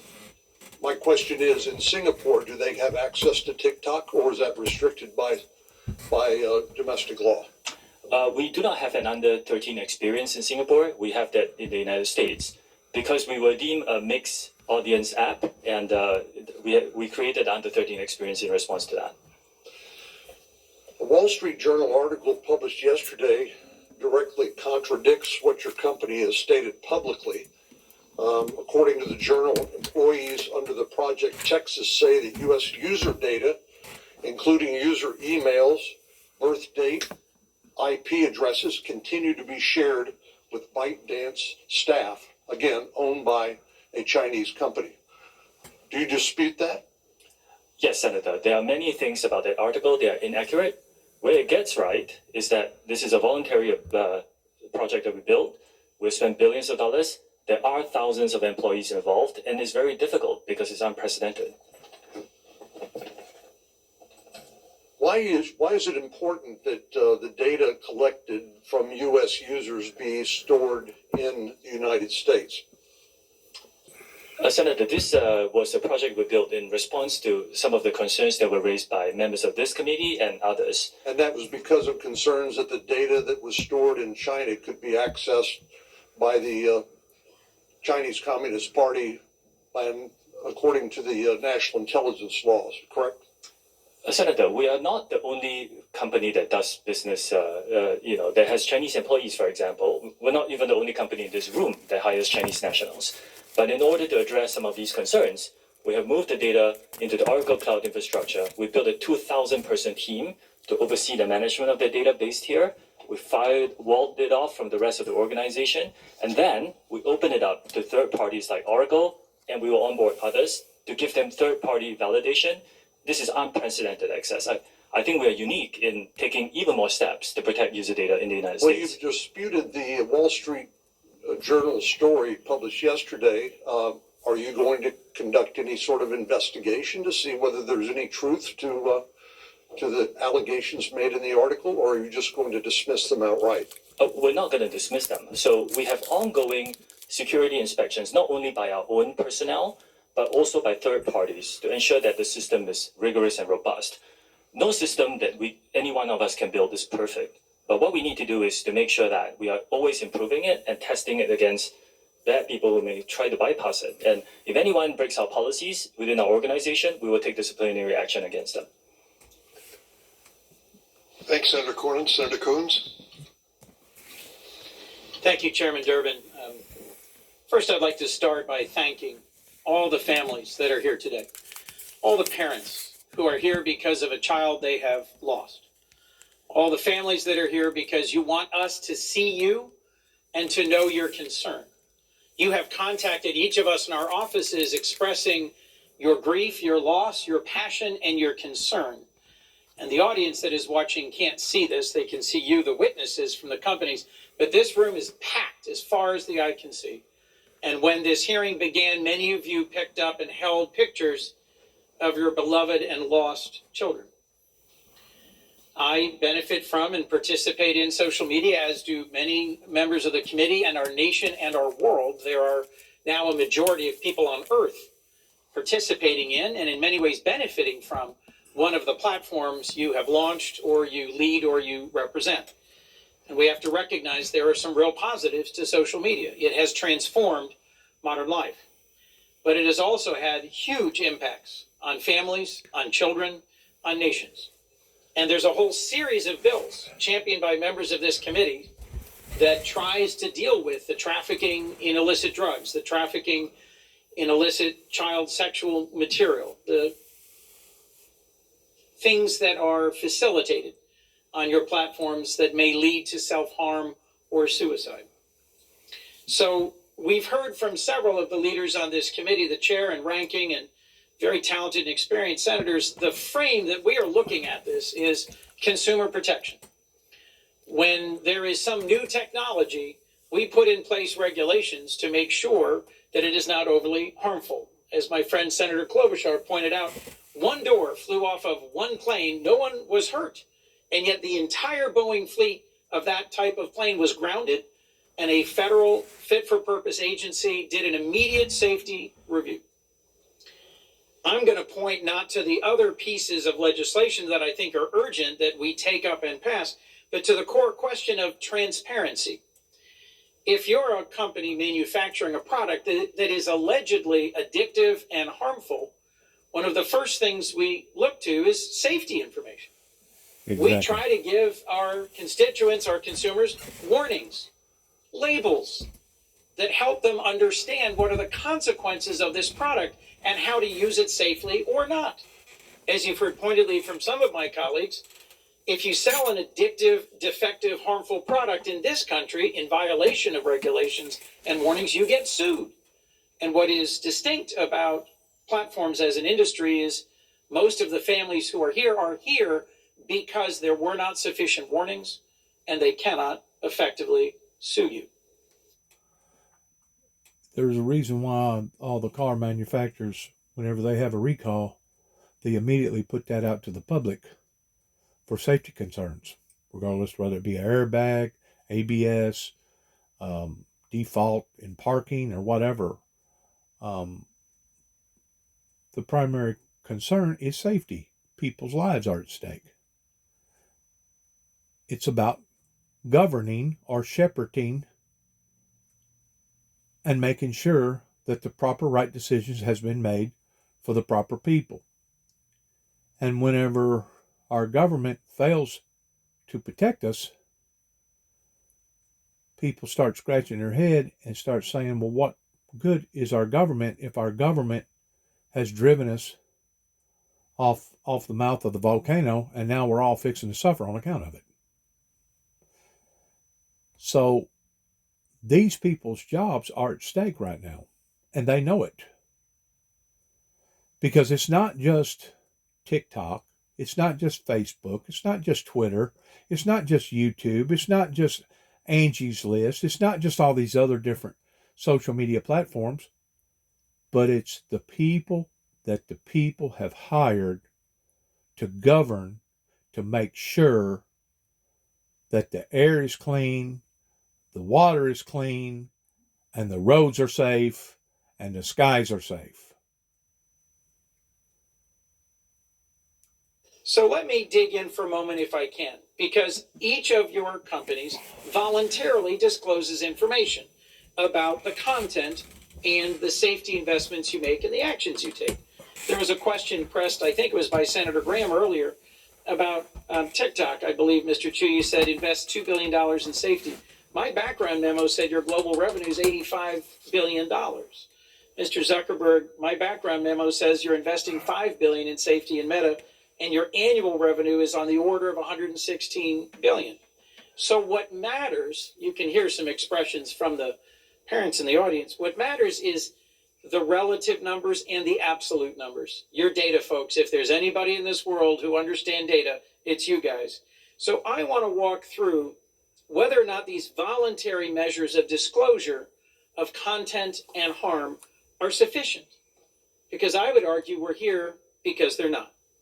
Without better information, how can policymakers know whether the protections you've testified about, the new initiatives, the starting programs, the monitoring, and the takedowns are actually working? Well, I can say for a fact of this, I paid Verizon an extra almost $4 a month for some sort of a filtering system to keep spam off of my phone towards people calling me up wanting to know if I was interested in their insurance plans. And it slowed down a little bit, but it still hadn't stopped.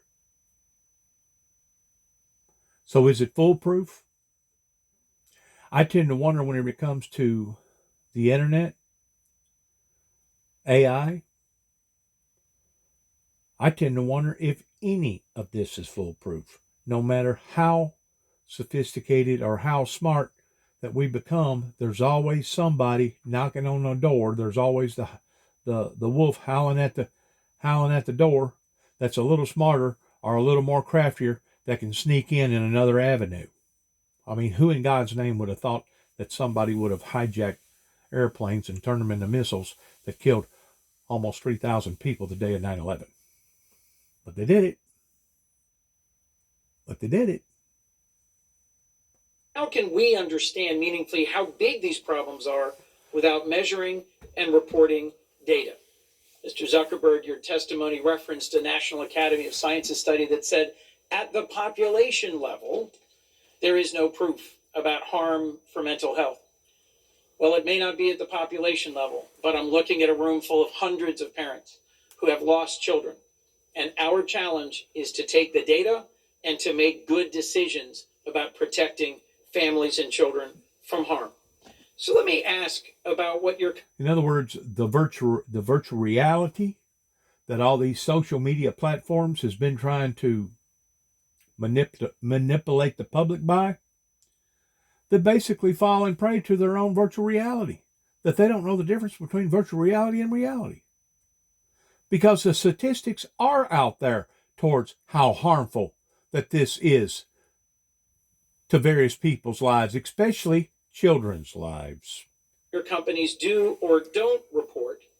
And I'm going to particularly focus on your content policies around self-harm and suicide. And I'm just going to ask a series of yes or no questions. And what I'm getting at is, do you disclose enough? Mr. Zuckerberg, from your policies prohibiting content about suicide or self-harm, do you report an estimate of the total amount of content, not a percentage of the overall, not a prevalence number, but the total amount of content on your platform that violates this policy? And do you report the total number of views that self-harm or suicide promoting content that violates this policy gets on your platform? Yes, Senator. We pioneered quarterly reporting on our community standards enforcement across all these different categories of harmful content.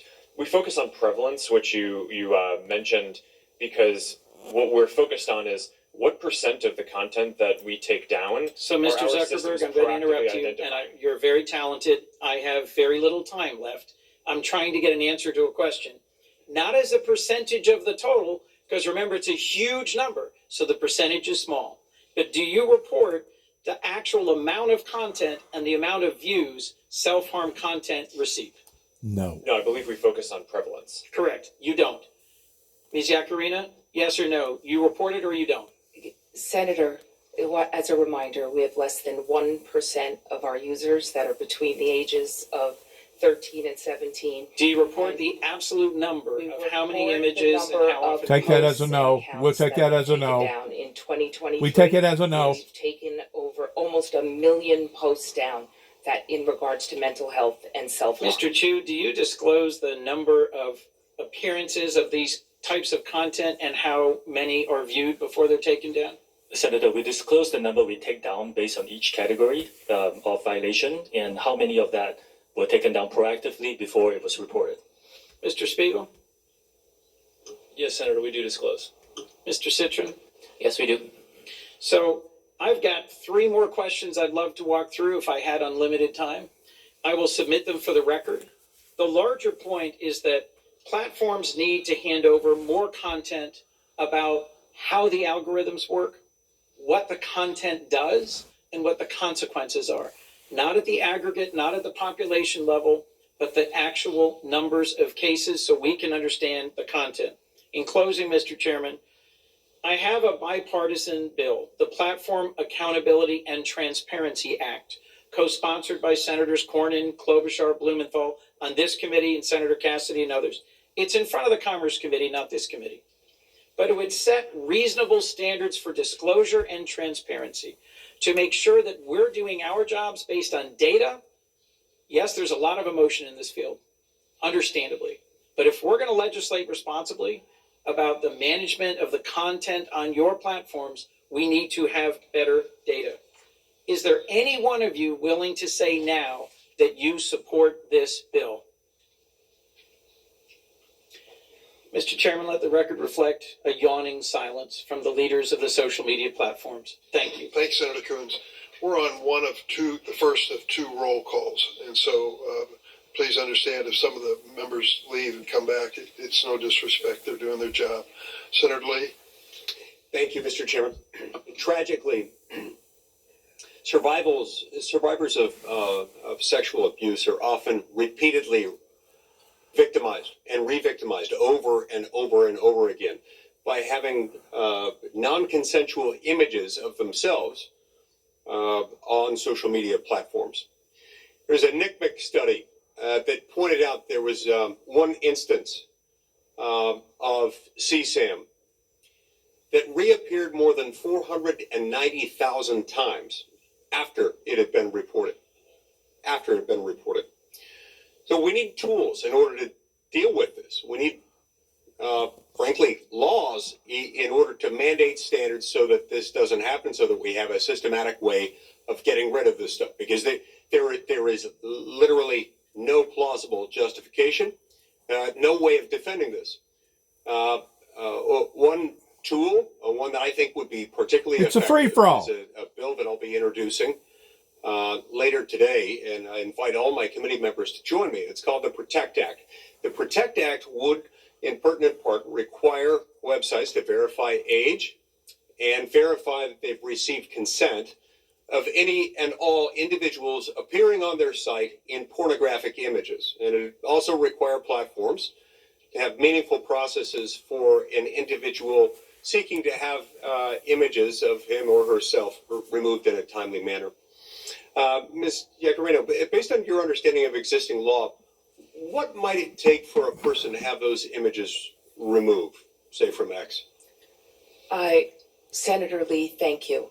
It sounds like what you're going to introduce into law in terms of ecosystem-wide and user consent sounds exactly like part of the philosophy of why we're supporting the SHIELD Act, and no one should have to endure non-consensual images being shared online.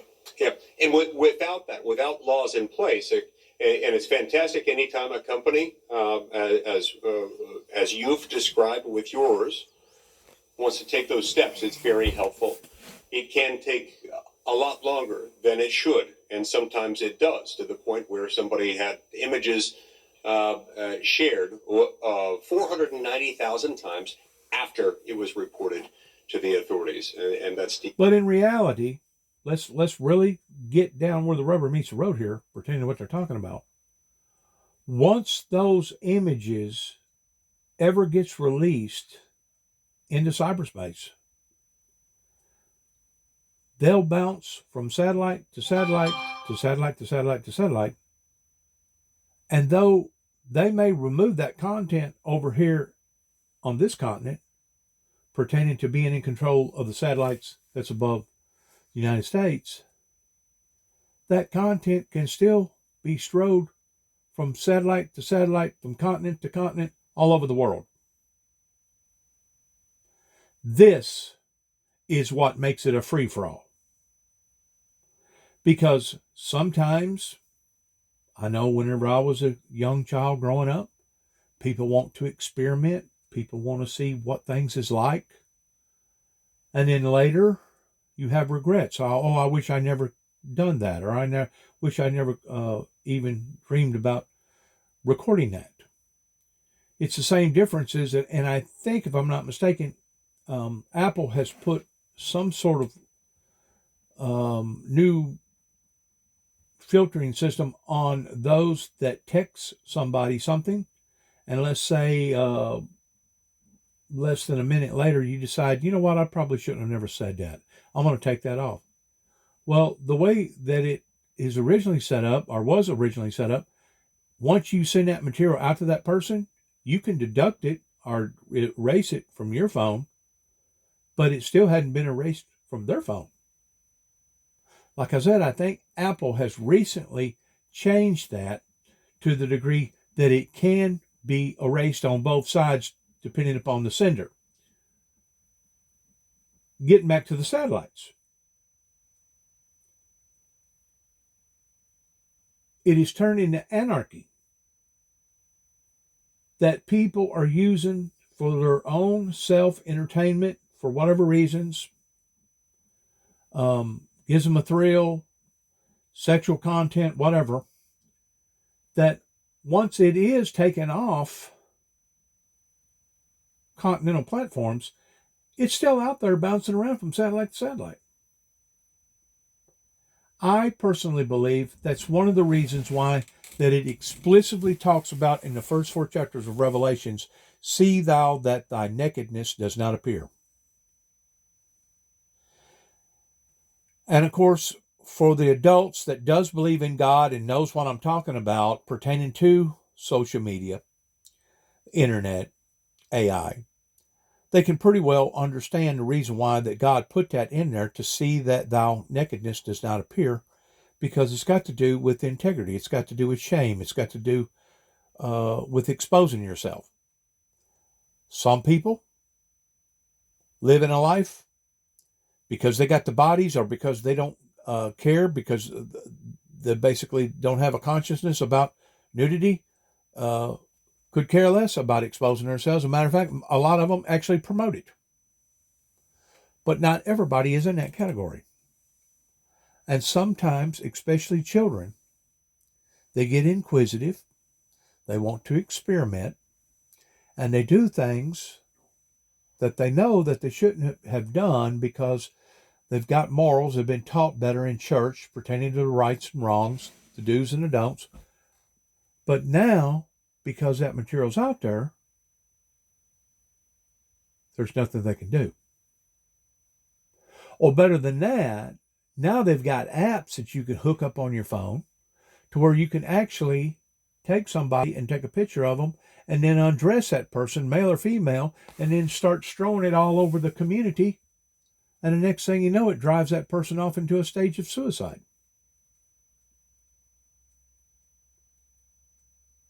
It is absolutely anarchy whenever it comes to these satellites and these CEOs that is involved in these. Really, they're a scheme. I'm gonna use the paraphrase of schemes. They're schemes to be able to prey on weak-minded people and prey on the human consumption of feelings, emotions, and etc., regardless of what emotions that it may be. And of course, the conglomerates pertaining to the business people, man, did they ever jump on board real quick once they realized, wow, this is a brand new avenue here. This is the cheap seats. We can put out our material here and do it for a little bit of nothing and still have a wide range of marketing. I think what really opened the eyes of the American people, I'm pretty sure that I'm right about making this statement, was whenever Donald J. Trump was running for president, and they realized that Donald J. Trump had basically snuck in the back door pertaining to his popularity, and the way that he done it was with social media. I think that was a game changer,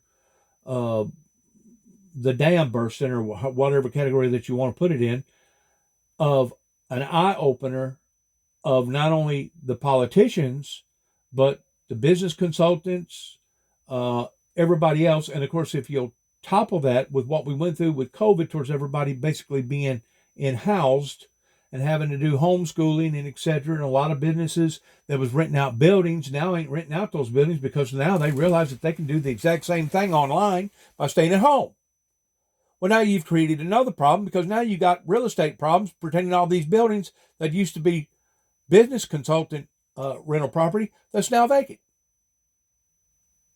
There is so many areas that somebody didn't think through whenever they decided, we're going to put this invention out to the general public and see for an experiment what it does. Well, guess what?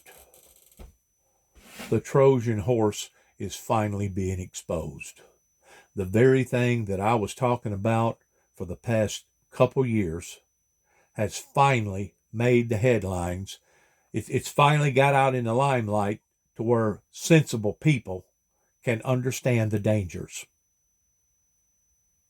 And it's not just Hollywood. It's not just people that can walk into a theater of the opening of a big screen movie with a telephone in their pocket and secretly record the movie and then turn around and pirate it on their social media and start making money off of it. There is all kinds of variations of breaches that this has brought into the existences of people's lives.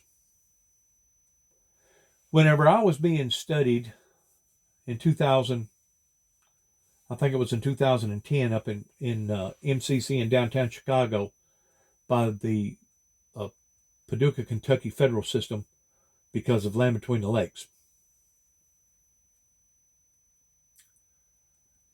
There was a gentleman in my pod that was a professor at a school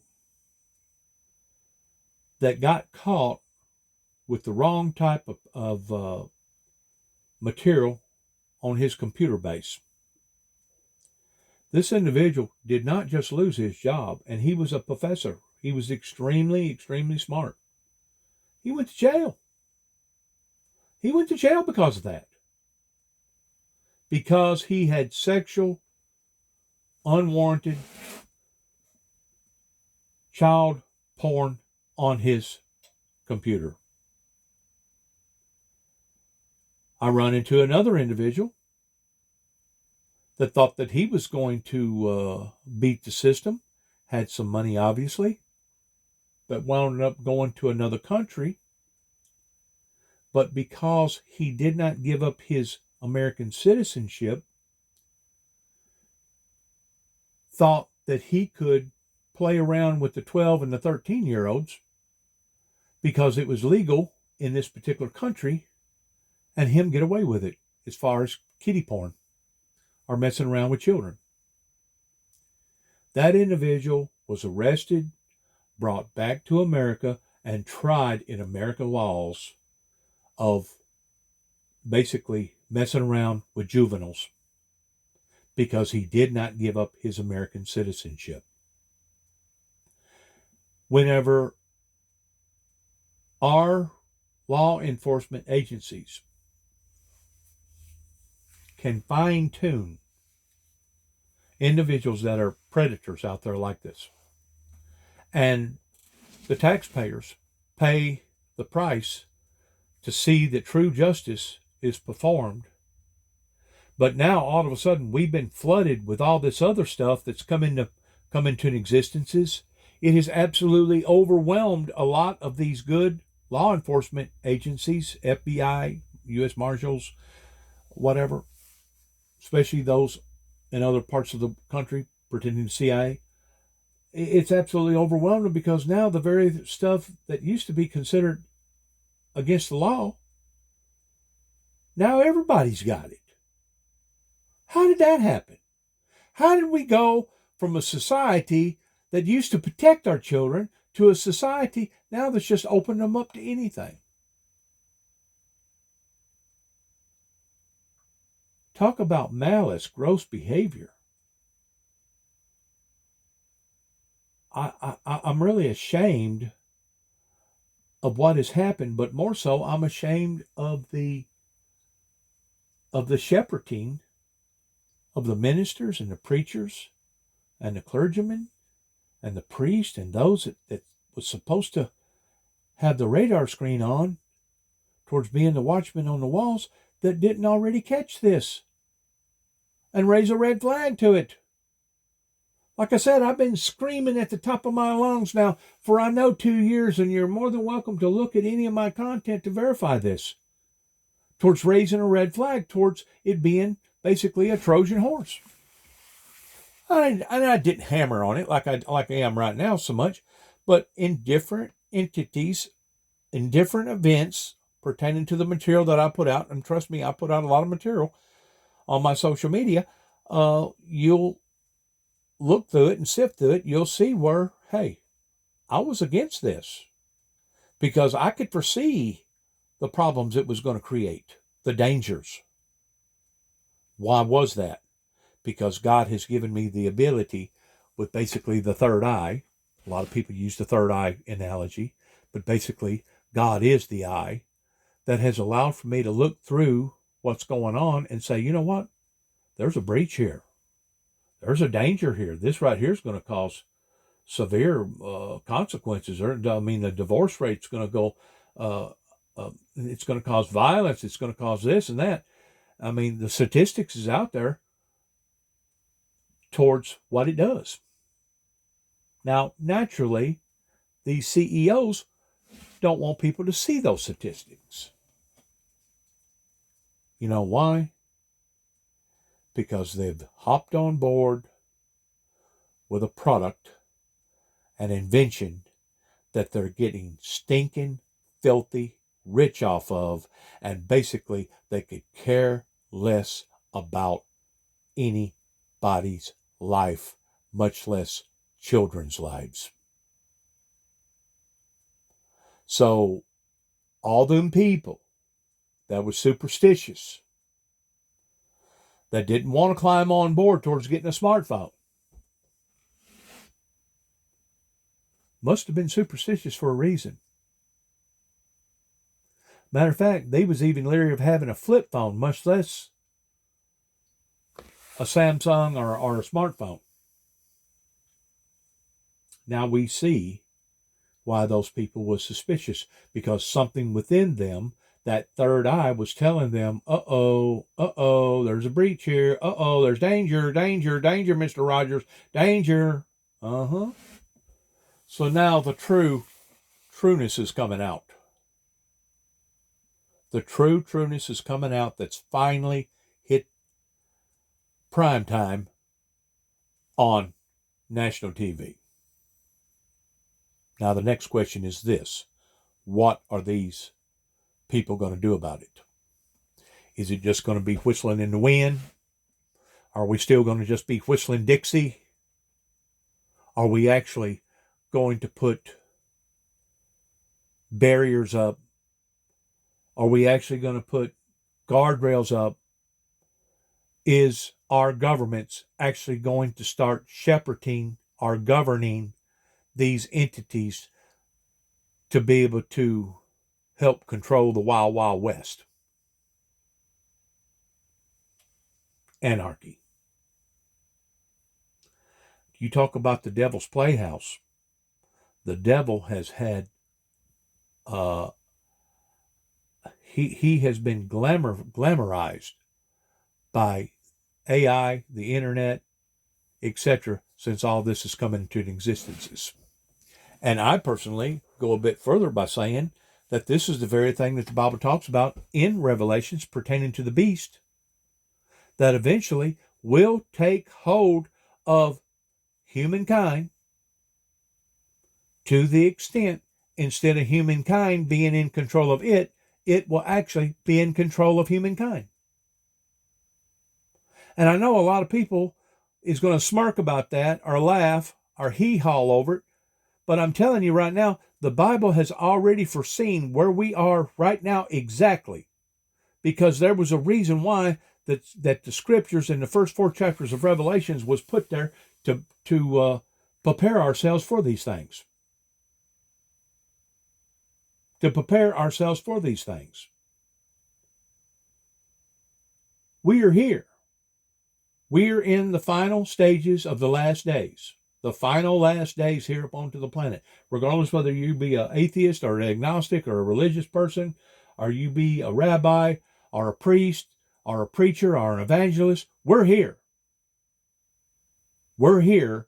And the next question is, what are we going to do about it? How are we going to try to wiggle ourselves out of this entrapment that has been dumped into not only our personal lives, but our children and our children's children? I mean, I got a granddaughter right now that's already getting familiarized with AI, with her toys. You press this button, it makes this noise. You press this button, it makes that noise. You know, I've always said, whenever I was growing up, pertaining to my illiteracy, that if they would have had the tools today for the children growing up in the 60s, or those born in the 60s, I'd have probably been a genius. I'd have probably literally been an Einstein. And I'm not saying that braggingly about me, but there was barriers that I just could not, hurdles in my life that I just couldn't bear at the time whenever I was growing up, that I was supposed to be in the learning stage, that now, at the age of 62, soon to be 63, I've only adapted myself towards reprogramming my mind to be able to teach myself the stuff that should have been taught to me whenever I was growing up. And it's more importantly in what you are taught versus the teaching methods that you use to be able to be taught. If they had a speak and spell and mash this button and it spells out cow, COW, or mash this button and spells out dog, DOG, man, I think I would have caught on pretty good, because you know why? Living on a farm, my mother trying to work at Killwood in Greenfield, she was wore out at the end of the day towards sewing at the sewing factory. Then she had to prepare food. Then she had to clean the house. Then she had to get all the dishes done. Then she had to clean herself and get ready for bed so that she could do the routine all over again and again and again and again and again. In other words, I didn't have people to sit down and read me fairy tales at night. I didn't have what you'd call a sound education skilled family. As a matter of fact, I had just the opposite. So by and large, the odds were stacked against me towards me ever being able to sit here right now and make and talk and do what I'm doing right now. Everything was against me towards me being where I am right now. And it is only because of the grace of God that has allowed for me to live and be able to tell my story. And I thank God for it every day, because I'm in hopes that maybe somebody out there will hear my story and maybe they can learn from it. And maybe they can understand the praises that does belong to the Almighty, not because of anything that I've done, but because of the supernatural that has allowed for me to be where I am right now. So please, whenever you listen to some of my social media platforms or you watch any of my shows, please do not be offended in some of the things that I'm talking about, because in essence, I'm trying to help humanity and not hurt them. I'm trying to help humanity, not hurt them. Once more, you got to go back to the original content of Jesus's teachings there towards the last, whenever he was hanging on the cross and he said, Father, forgive them, for they know not what they do. Well, it's time for we, the people, to no longer be ignorant under the shadows of knowing not what we do. I think a lot of people are blinded and are ignorant because they truly want to be blinded and ignorant. Well, there's consequences of being blinded and ignorant. And it's usually, a lot of times, dire consequences, because you didn't pay enough attention. You didn't learn from the lesson, and lesson will be repeated until learned. And if it don't teach you by learning you, well, then odds are it will kill you. In other words, the very things that God was trying to instill up into you for you to learn from will actually be your Achilles heel if you don't learn from them. I use the analogy of standing on landmines. They're not literal landmines, but those landmines can hurt. You know, whenever you're married and you got a wandering eye and you're not paying close enough attention to your wife, and you're hooked on porn, and now at the end of the evening, whenever she wants to be satisfied, you've already been satisfied and you can't satisfy her, there's consequences in that. There's consequences in that. And I could go on and on and on by different examples that basically follow the same traits. and that's deeply concerning. But yes, the Protect Act would work in tandem with. It's a good complement to the Shield Act. Mr. Zuckerberg, let's turn to you next. As you know, I feel strongly about privacy. I believe that one of the best protections for an individual's privacy online involves end-to-end encryption. We also know that a great deal of grooming and sharing of CSAM happens to occur on end-to-end encrypted systems. Tell me, does Meta allow juvenile accounts on its platforms to use encrypted messaging services within those apps? Sorry, Senator, what do you mean juvenile? Underage, people under 18. Under 18. We allow people under the age of 18 to use WhatsApp, and we do allow that to be encrypted, yes. Do you have a bottom level age at which they're not allowed to use it? I don't think we allow people under the age of 13. Yep. You what think? about you, Mr. Citron? On Discord, do you allow kids to have accounts to access encrypted messaging? Discord is not allowed to be used by children under the age of 13, and we do not use end-to-end encryption for text messages. We believe that it's very important to be able to respond to well-formed law enforcement requests, and we're also working on proactively building technology. We're working with a nonprofit called Thorn to build a grooming classifier so that our Teen Safety Assist feature can actually identify these conversations if they might be happening, so we can intervene and give those teens tools to get out of that situation, or potentially even report those conversations and those people to law enforcement. And encryption, as much as it can prove useful elsewhere, it can be harmful, especially if you're on a site where you know children are being groomed and exploited. If you allow children onto an end-to-end encryption enabled app, that can prove problematic. Now, let's go back to you for a moment, Mr. Zuckerberg. Instagram recently announced that it's going to restrict all teenagers from access to eating disorder material, suicidal ideation themed material, self-harm content, and that's fantastic. That's great. What's odd, what I'm trying to understand is why it is that Instagram is only restricting, it's restricting access to sexually explicit content, but only for teens ages 13 to 15. Why not restrict it for 16 and 17-year-olds as well?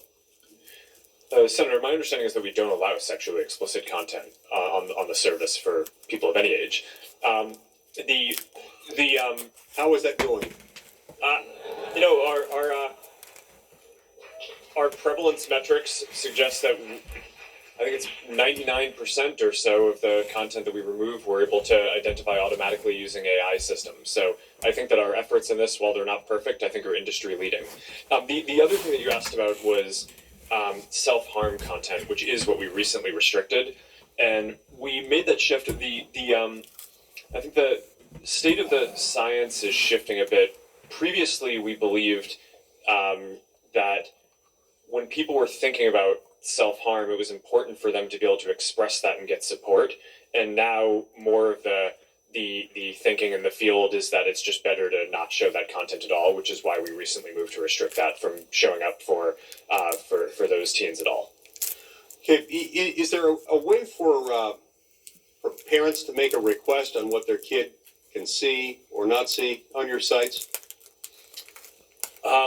There are a lot of parental controls. I'm not sure if I don't think that we currently have a control around topics, but we do allow parents to control the time that the children are on the site, and also a lot of it is based on kind of monitoring and understanding what the teen's experience is.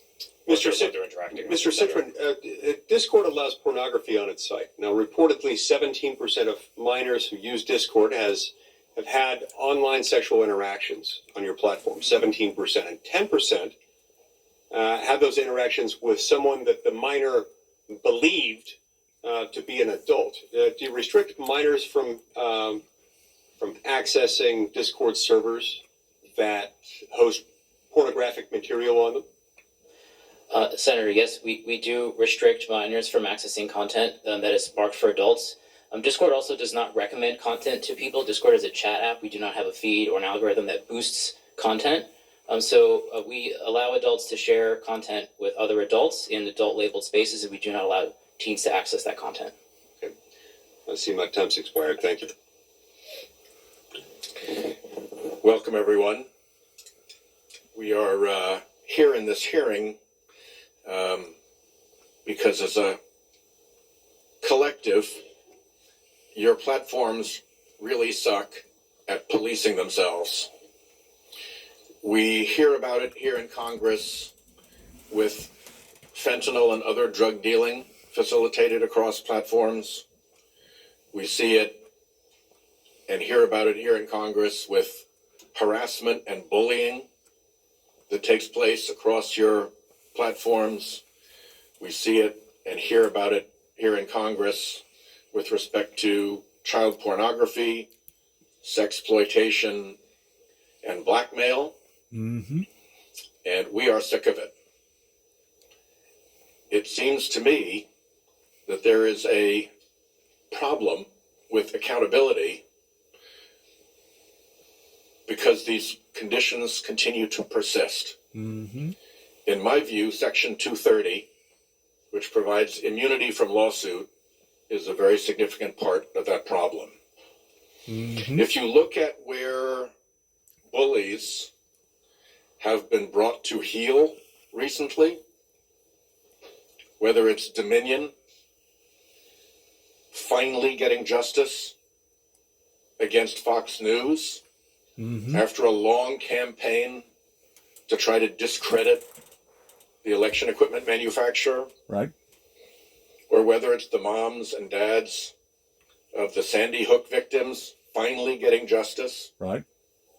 against InfoWars and its campaign of trying to get people to believe that the massacre of their children was a fake put on by them, or even now, more recently, with a writer getting a very significant judgment against Donald Trump after years of bullying and defamation.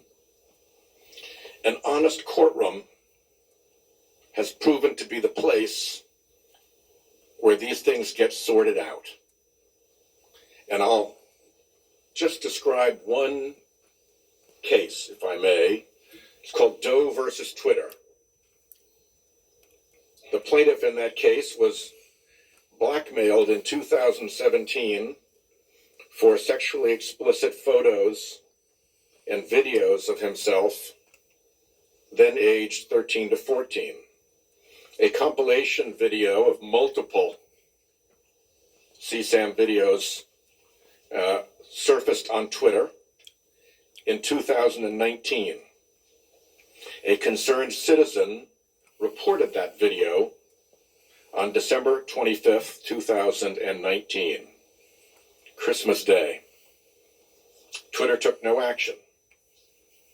The plaintiff, then a minor in high school in 2019, became aware of this video from his classmates in January of 2020.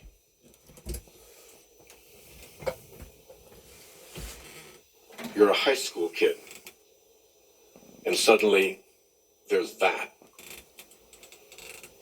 That's a day that's hard to recover from. Ultimately, he became suicidal. He and his parents contacted law enforcement and Twitter to have these videos removed on January 21st and again on January 22nd of 2020. And Twitter ultimately took down the video on January 30th, 2020, once federal law enforcement got involved. That's a pretty foul set of facts. And when the family sued Twitter for all those months of refusing to take down the explicit video of this child, Twitter, invoked Section 230. And the district court ruled that the claim was barred. There is nothing about that set of facts that tells me that Section 230 performed any public service in that regard. I would like to see very substantial adjustments to Section 230 so that the honest courtroom,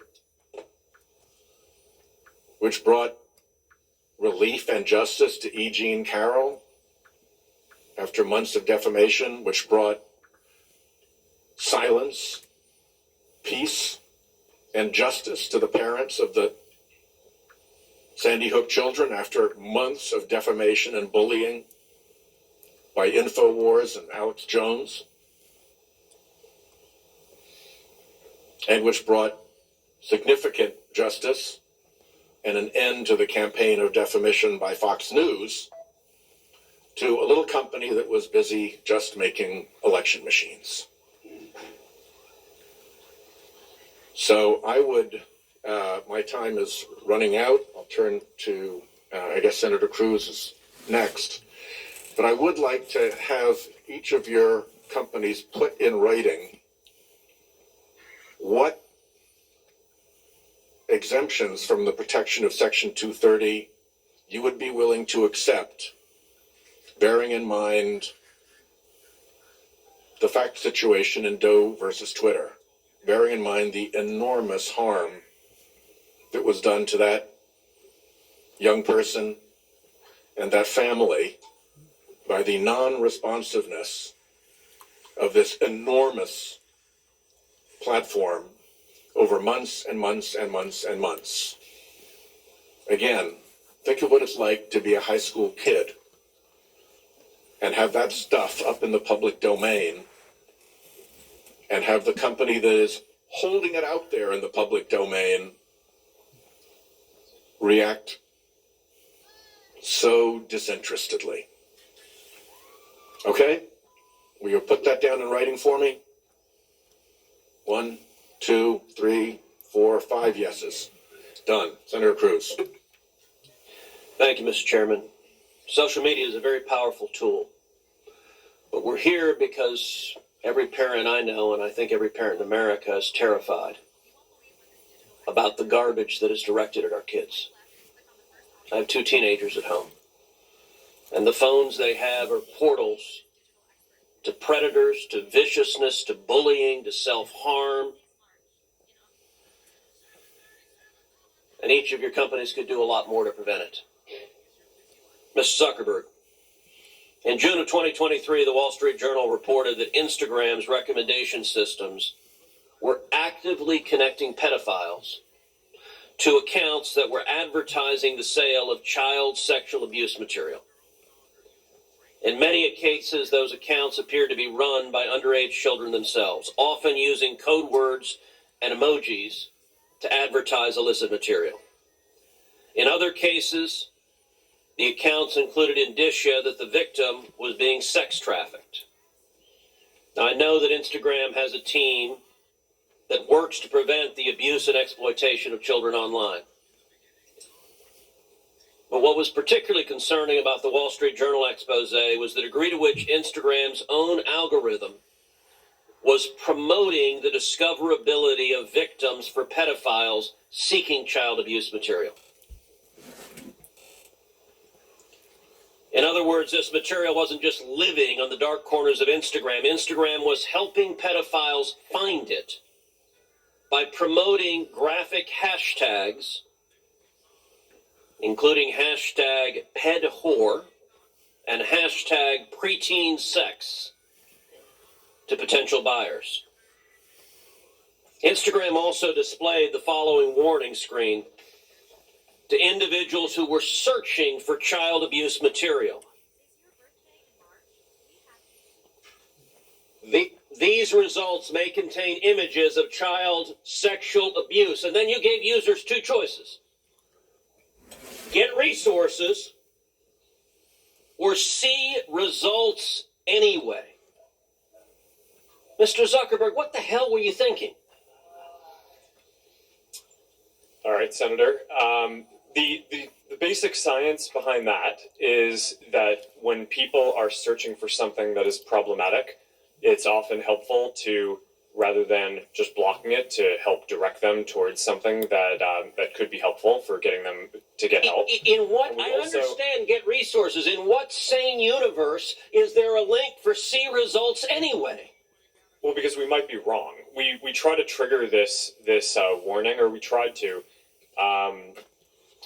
when we think that there's any chance that the results. Okay, you might be wrong. Let me ask you, how many times was this warning screen displayed?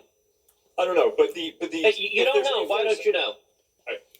I don't know the answer to that off the top of my head. But you know what, Mr. Zuckerberg? It's interesting you say you don't know it off the top of your head, because I asked it in June of 2023 in an oversight letter, and your company refused to answer.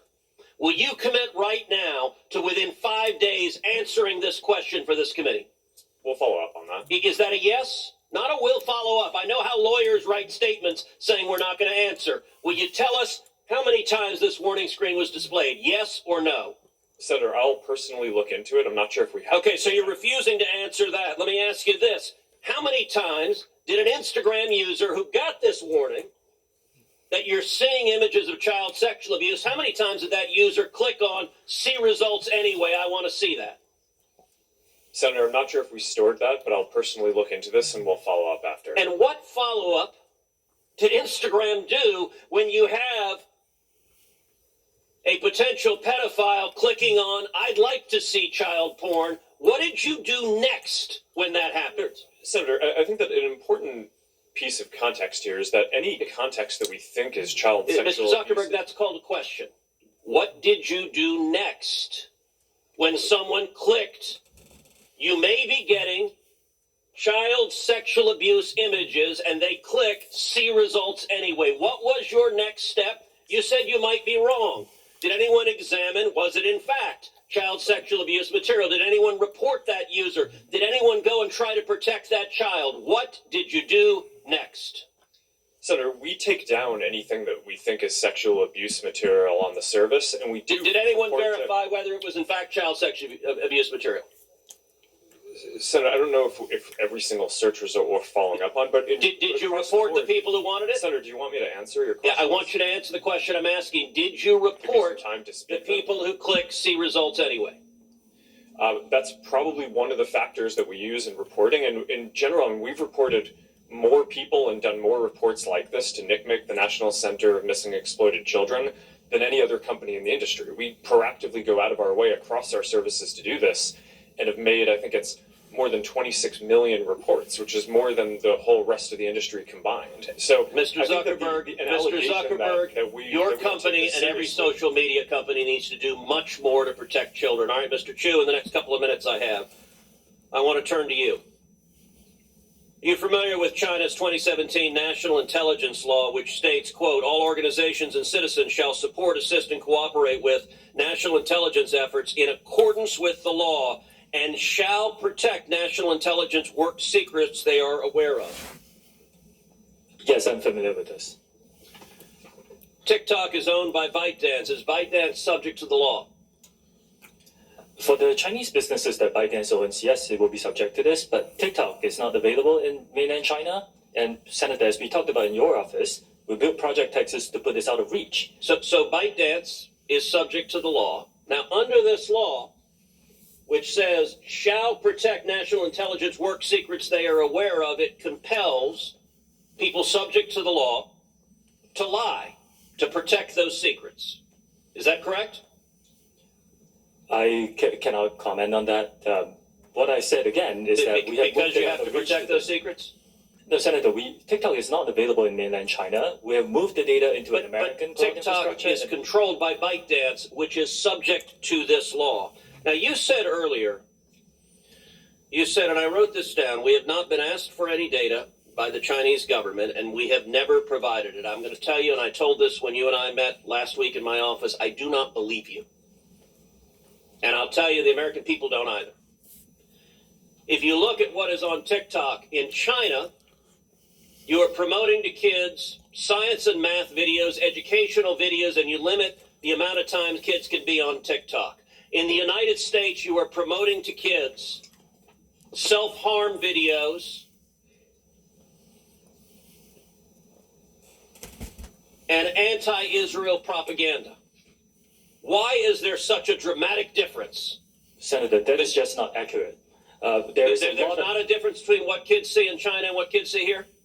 Senator, TikTok is not available in China. It's a separate experience there. What I'm saying is... But you have a company that is essentially the same, except it promotes beneficial materials instead of harmful materials. That is not true. We have a lot of science and math content here on TikTok. There's so much of it. I created the stand feed for okay, let me point to this, Mr. Chu. There was a report recently that compared hashtags on Instagram to hashtags on TikTok, and what trended, and the differences were striking. So, for something like hashtag Taylor Swift or hashtag Trump, researchers found roughly 2 Instagram posts for every one on TikTok. That's not a dramatic difference. That difference jumps to 8 to 1 for the hashtag Uyghur. And it jumps to 30 to 1 for the hashtag Tibet. And it jumps to 57 to 1 to the hashtag Tiananmen Square. And it jumps to 174 to 1 for the hashtag Hong Kong protest. Why is it that on Instagram, people can put up a hashtag Hong Kong protest 174 times compared to TikTok? What censorship is TikTok doing at the request of the Chinese government? None. Senator, that analysis is flawed. The analysis is flawed. It's been debunked by other external sources like the Cato Institute. Fundamentally, a few things happen here. Not all videos carry hashtags. That's the first thing. The second thing is that you cannot selectively choose a few words within a certain time. Why the difference between Taylor Swift and Tiananmen Square? What happened at Tiananmen Square? Senator, there was a massive protest during that time. But what I'm trying to say is our users can freely come and post this Why content. would there be no difference on Taylor Swift, or a minimal difference, and a massive difference on Tiananmen Square or Hong Kong? Senator, could you wrap up, please? Senator, our algorithm does not suppress any content simply based on... To answer that question, why is there a difference? Like I said, I think this analysis is flawed. You're selectively choosing some words over some periods. We haven't been around this long as other apps. There is an obvious difference. 174 to 1 for Hong Kong compared to Taylor Swift is dramatic. Senator Blumenauer. Thanks, Mr. Chairman. Mr. Zuckerberg. Blumenthal, I'm sorry. Thank you. I know both of them. That was good enough. Mr. Zuckerberg, you know who Antigone Davis is, correct? Yes. She's one of your top leaders. In September of 2021, she was global head of safety, correct?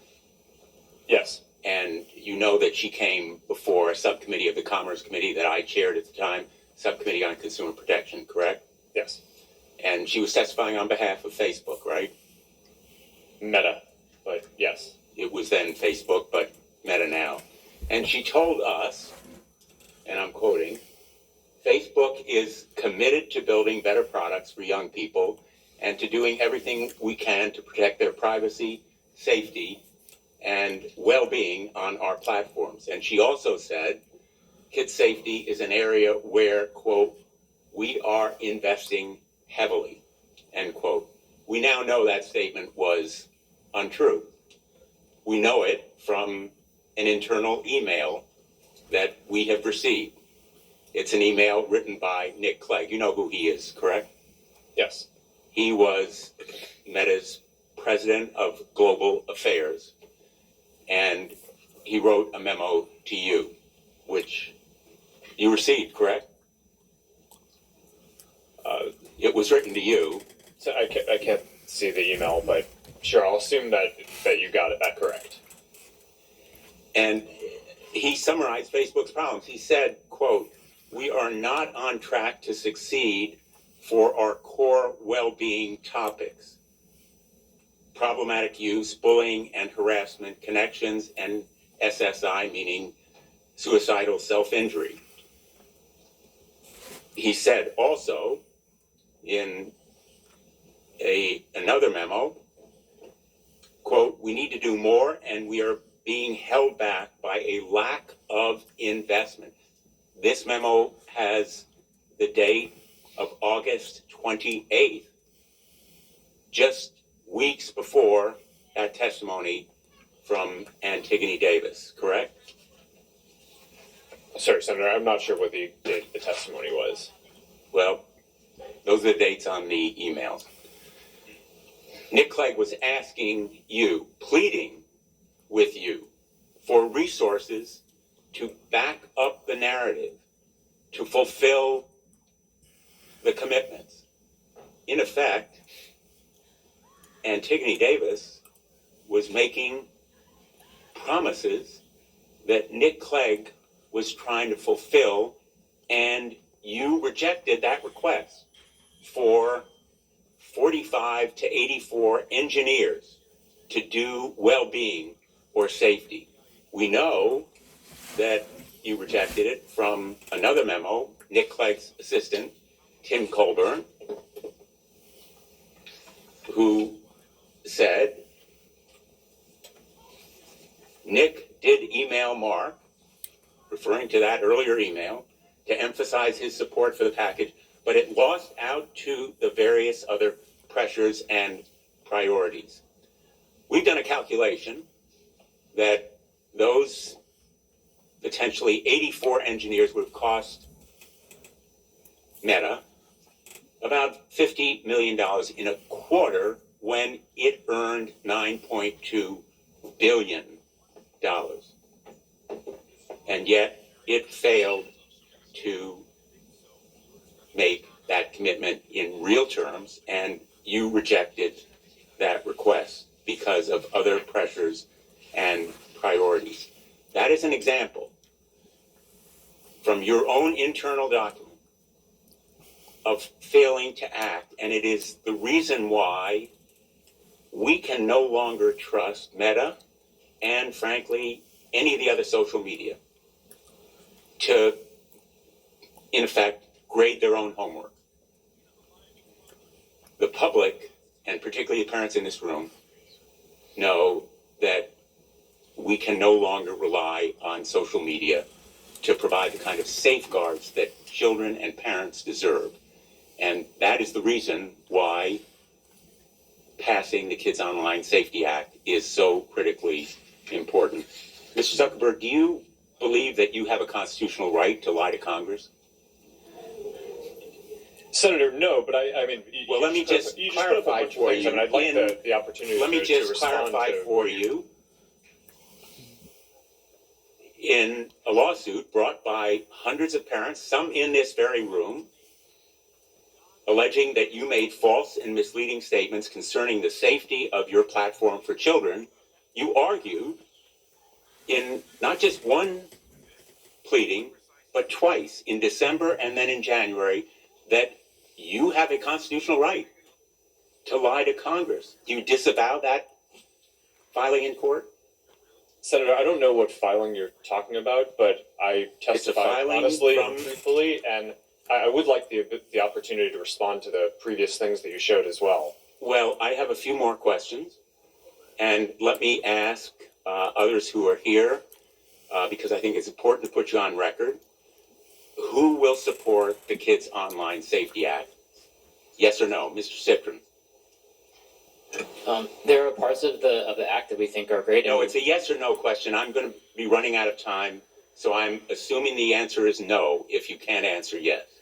We very much think that the national privacy standard would be great. Mr. Siegel? Senator, we strongly support the Kids Online Safety Act, and we've already implemented many of its core provisions. Thank you. I welcome that support, along with Microsoft's support. Mr. Chu? Senator, with some changes, we can support it. In its present form, do you support it? Yes or no? We are aware that some groups have raised some concerns. It's important to understand. I'll take that as a no. Ms. Iacarino. Senator, we support COSA and will continue to make sure that it accelerates and make sure it continues to offer community for teens that are seeking that voice. Mr. Zuckerberg. Senator, we support the age-appropriate content standards, but would have some suggestions yes or no, on how to Mr. implement Zuckerberg? it. Do you support the Kids Online Safety Act? Senator, it's a measure these are that is nuanced public, things. and I'm just asking whether you'll support it or not. these are nuanced things. I think that the basic spirit is right. I think the basic ideas in it are right, and there are some ideas that I would debate how to best Okay, implement them. unfortunately, I don't think we can count on social media as a group or big tech to support this measure. And in the past, we know it's been opposed by armies of lawyers and lobbyists. We're prepared for this fight, but I am very, very glad that we have parents here, because tomorrow we're going to have an advocacy day. And the folks who really count, the people in this room who support this measure, are going to be going to their representatives and their senators, and their voices and faces are going to make a difference. Senator Schumer has committed that he will work with me to bring this bill to a vote, and then we will have real protection for children and parents online. Thank you, Mr. Chairman. Thank you, Senator Blumenthal. We have a vote on, as Senator Cotton, have you voted on and Senator Hawley, you haven't voted yet. You're next. And I don't know how long the vote will be open, but I'll turn over to you. Thank you, Mr. Chairman. Mr. Zuckerberg, let me start with you. Did I hear you say in your opening statement that there's no link between mental health and social media use? Senator, what I said is I think it's important to look at the science. I know it's people widely talk about this as if that is something that's already been proven, and I think that the bulk of the scientific evidence does not support that. Well, really, let me just remind you of some of the science from your own company. Instagram studied the effect of your platform on teenagers. Let me just read you some quotes from the Wall Street Journal's report on this. Company researchers found that Instagram is harmful for a sizable percentage of teenagers, most notably teenage girls. Here's a quote from your own study. Quote, "We make body image issues worse for 1 in 3 teen girls." Here's another quote. "Teens blamed Instagram," this is your study, "for increases in the rate of anxiety and depression. This reaction was unprompted and consistent across all groups." That's your study. Senator, we try to understand the feedback and how people feel about the services. We can improve. Wait a minute, your own study says that you make life worse for 1 in 3 teenage girls. You increase anxiety and depression. That's what it says, and you're here testifying to us in public that there's no link. You've been doing this for years. For years, you've been coming in public and testifying under oath that there's absolutely no link. Your product is wonderful. The science is nascent, full speed ahead, while internally, you know full well your product is a disaster for teenagers. Senator, and yet that's you keep not true. right on doing what you're doing. Right? That's not true. That's not true. Let me show you some other facts I know that you're familiar with. Wait a minute. That's not a question. That's not a question. Those are facts, Mr. Zuckerberg. That's not a question. Those aren't facts. Let me show you some more facts. Here's some information from a whistleblower who came before the Senate, testified under oath in public. He worked for you, a senior executive. Here's what he showed he found when he studied your products. So, for example, this is girls between the ages of 13 and 15 years old. 37% of them reported that they had been exposed to nudity on the platform, unwanted, in the last 7 days. 24% said that they had experienced unwanted sexual advances, they'd been propositioned, in the last 7 days. 17% said they had encountered self-harm content pushed at them in the last 7 days. Now, I know you're familiar with these stats because he sent you an email where he lined it all out. I mean, we've got a copy of it right here. My question is, who did you fire for this? Who got fired because of that? Senator, we study all of this because it's important and we want to improve our services. Well, you just told me a second ago you studied it, that there was no linkage. Who did you fire? Yeah, I said you mischaracterized. 37% of teenage girls between 13 and 15 were exposed to unwanted nudity in a week on Instagram. You knew about it. Who did you fire? Senator, this is why we're building all. Who did you fire? Tools. Senator, I don't think that's. Who did you fire? I'm not going to answer that. Because you didn't fire anybody, right? You didn't take any significant action. It's appropriate to talk about. It's not appropriate. Decisions. Do you know who's sitting behind you? You've got families from across the nation whose children are either severely harmed or gone, and you don't think it's appropriate to talk about steps that you took The fact that you didn't fire a single person. Let me ask you this. Have you compensated any of the victims? Sorry? Have you compensated any of the victims? These girls, have you compensated them? I don't believe so. Why not? Don't you think they deserve some compensation for what your platform has done? Help with counseling services, help with dealing with the issues that your services cause? Our job is to make sure that we build tools to help keep people safe. Are you going to compensate them? Senator, our job and what we take seriously is making sure that we build industry-leading tools to find harmful To make content, money. take it off the services, To make money. and to build tools that empower parents. So you didn't take any action. You didn't That's take not any true, action. Senator. You didn't fire anybody. You haven't compensated a That's single not- victim. that's Let not me what I ask you said. this. Let me ask you this. There's families of victims here today. Have you apologized to the victims? Would you like to do so now? Well, they're here. You're on national television. Would you like now to apologize to the victims who have been harmed by your product? Show them the pictures. Would you like to apologize for what you've done to these good people?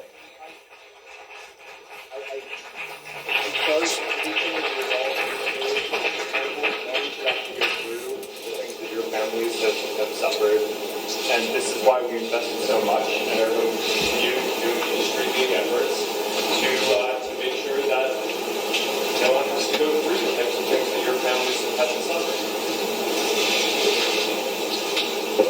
You know, why, Mr. Zuckerberg, why should your company not be sued for this? Why is it that you can claim, you hide behind a liability shield, you can't be held accountable? Shouldn't you be held accountable personally? Will you take personal responsibility? Senator, I think I've already answered this. I mean, these Well, are try serious us again. issues. Will you take personal responsibility? Senator, I view my job and the job of our company as building the best tools that we can to keep our community safe. Well, you're failing at that.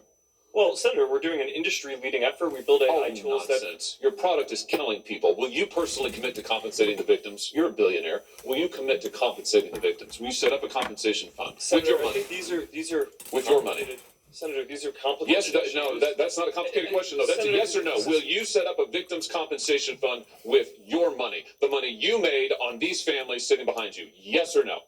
Senator, I don't think that's my job. Is to Sounds make like sure a no. we build good Sounds tools. like a no. My Sounds job like a is to no. make sure that Your job is to be responsible for what your company has done. You've made billions of dollars on the people sitting behind them, you here. You've done nothing to help them. You've done nothing to compensate them. You've done nothing to put it right. You could do so here today, and you should.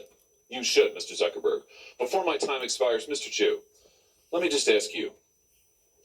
Your platform. Why should your platform not be banned in the United States of America?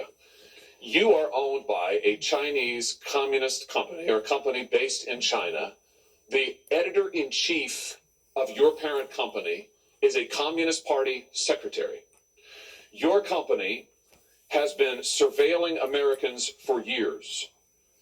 According to leaked audio from more than 80 internal TikTok meetings, China-based employees of your company have repeatedly accessed non-public data of United States citizens. Your company has tracked journalists improperly gaining access to their IP addresses, user data, in an attempt to identify whether they're writing negative stories about you. Why should your platform is basically an espionage arm for the Chinese Communist Party? Why should you not be banned in the United States of America? Senator, I disagree with your characterization. Many of what you have said, we have explained in a lot of detail. TikTok is used by 170 million Americans. I know, and every single one of those Americans are in danger from the fact that you track their keystrokes, you track their app usage, you track their location data, and we know that all of that information can be accessed by Chinese employees who are subject to the dictates of the Chinese Communist Party. Why should you not be banned in this country? Senator, that is not accurate. A lot of what you describe we collect, we don't. It is 100% accurate. Do you deny that repeatedly Americans' data has been accessed by ByteDance employees in China? We built a project that cost us billions of dollars to stop that, and we have made a lot of progress. And it hasn't been stopped. According to the Wall Street Journal report from just yesterday, even now, ByteDance workers, without going through official channels, have access to the private information of American citizens. I'm quoting from the article, private information of American citizens, including their birth date, their IP address, and more. That's now. Senator, as we know, the media doesn't know it. That's the reason why that I have yet to be a prescriber on TikTok. Every now and then, I'll tag on to a link. The only way to being able to see it, I guess, is addressed through TikTok. But as far as me being a prescriber, I refuse to be a prescriber to TikTok. Now, other people may think that it's cool to get on there and do whatever, but I'm telling you right now, we are being observed, we are being analyzed, we are being looked at in every perspective imaginable. In other words, I've said this before on different recordings. People no longer have to go in your home and look on your walls and open up your drawers and see what kind of little whatnots and trinkets that you got to be able to profile you. They can profile you by looking at what you look at and what you like and what you post and what you basically are of. So at the end of the day, these very, very brilliant people, regardless whether it be TikTok or any other social media program, can basically tell, well, this person here, they're into hunting, or this person here, they're into sports, or this person here, they're into boating, or this person here, they're into religion, or this person here, they're into politics. They can break it down within a matter of minutes to the degree that they no longer have to go into your private dwelling to profile you to figure out what kind of person that you are. Now, if that is not exposing one's privacy, I don't know what is. We have been led down this entrapment road that now not only people in China can decipher towards who we are, but our neighbors, our wives, our husbands, our children, our moms, our dads, etc. Everybody can now be profiled. Openly profiling. I call it the cheap seats. And in some ways, some of those platforms are good because I've seen things and looked at things all over the world that I know that I would never, ever, ever have the opportunity of looking at in my entire life. Even if I was a billionaire, I could not see some of the sites that I've seen all over the world. A lot of them was good, some of them was bad. A lot of them was good, some of them was bad. But it's opened up a brand new venue, a transportation venue for people to be able to go places and do things that ordinarily that they would never ever have the opportunity of doing. And in some cases that's good, providing that you're a decent person and you're a good actor, but how about all the bad ones?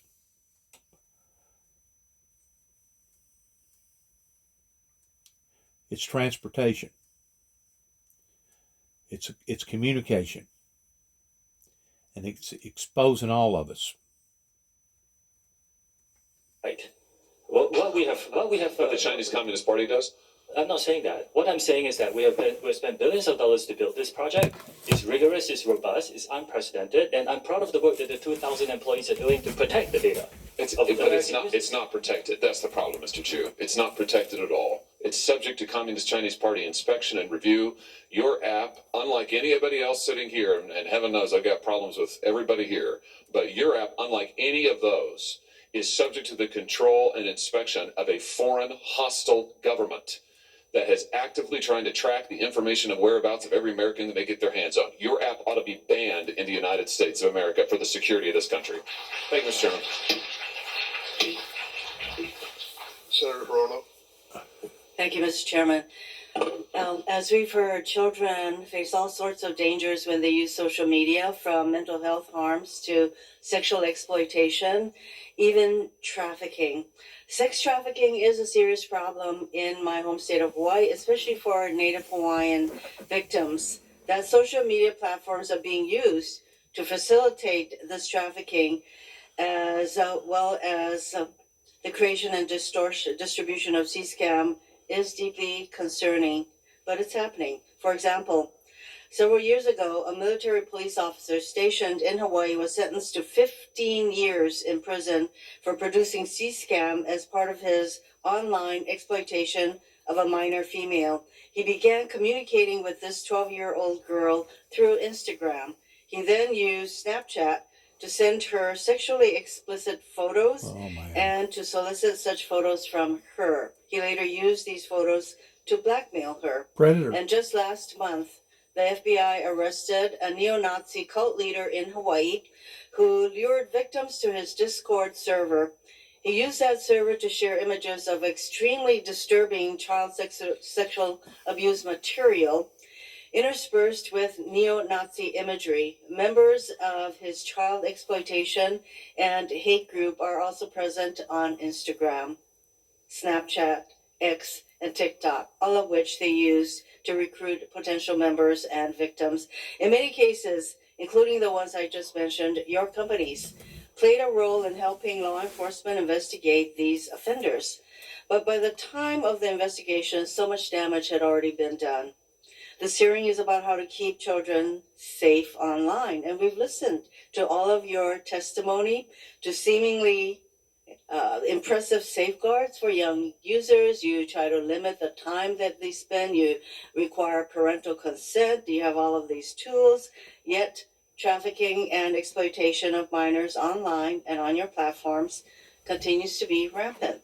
Nearly all of your companies make your money through advertising, specifically by selling the attention of your users.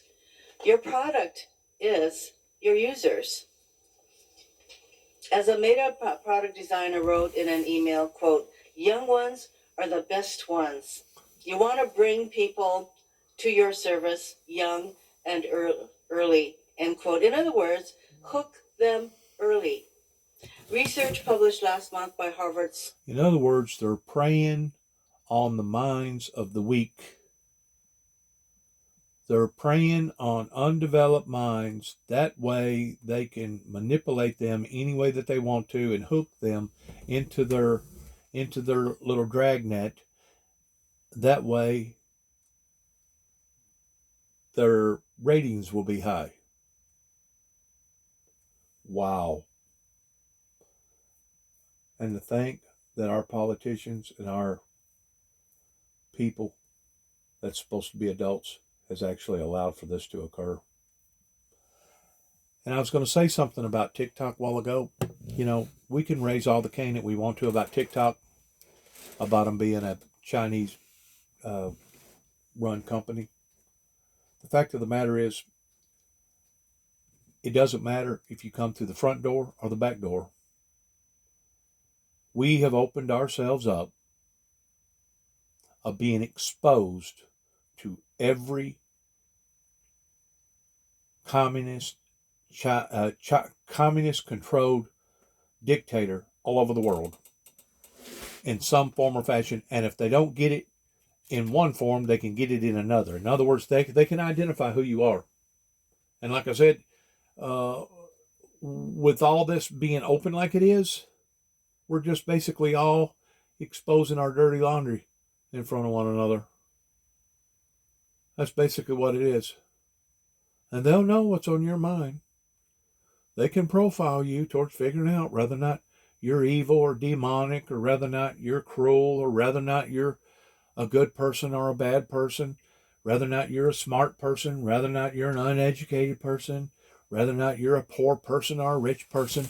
They can figure all this stuff out just within a matter of minutes. So you really have no one to blame if you intended to be includito. You never should have got on any of these programs to begin with.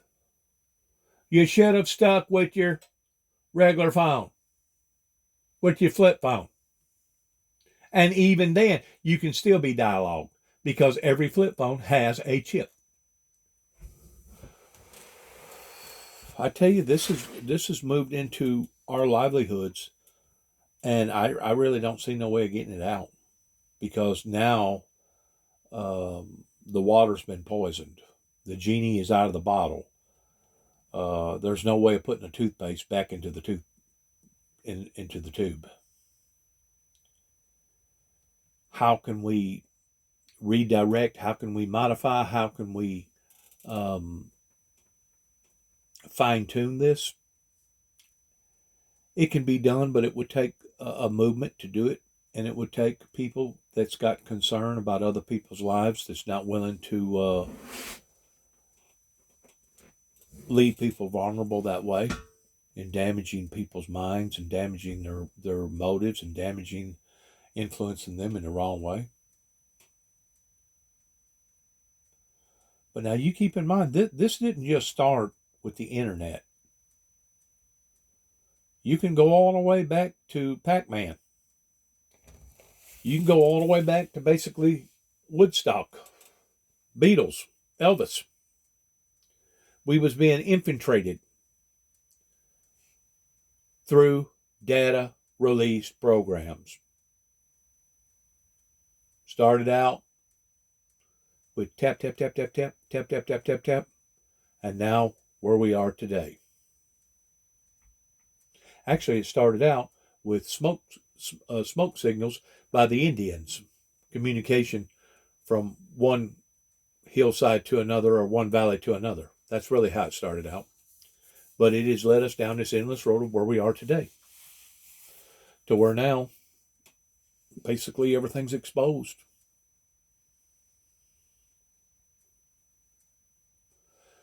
To be a police officer right now would take, first of all, a great deal of courage, and second of all, it would take a great deal of discipline to be a police officer and not think that if things get unruly and you really got to manhandle that person, him or her, that it wouldn't be publicized and possibly put on national TV on the 5 o'clock news. It would be tough being a police officer right now, trying to maintain law and order, even though the Bible says blessed are the peacemakers. Blessed are the peacemakers is what the Bible says. Well, you know what?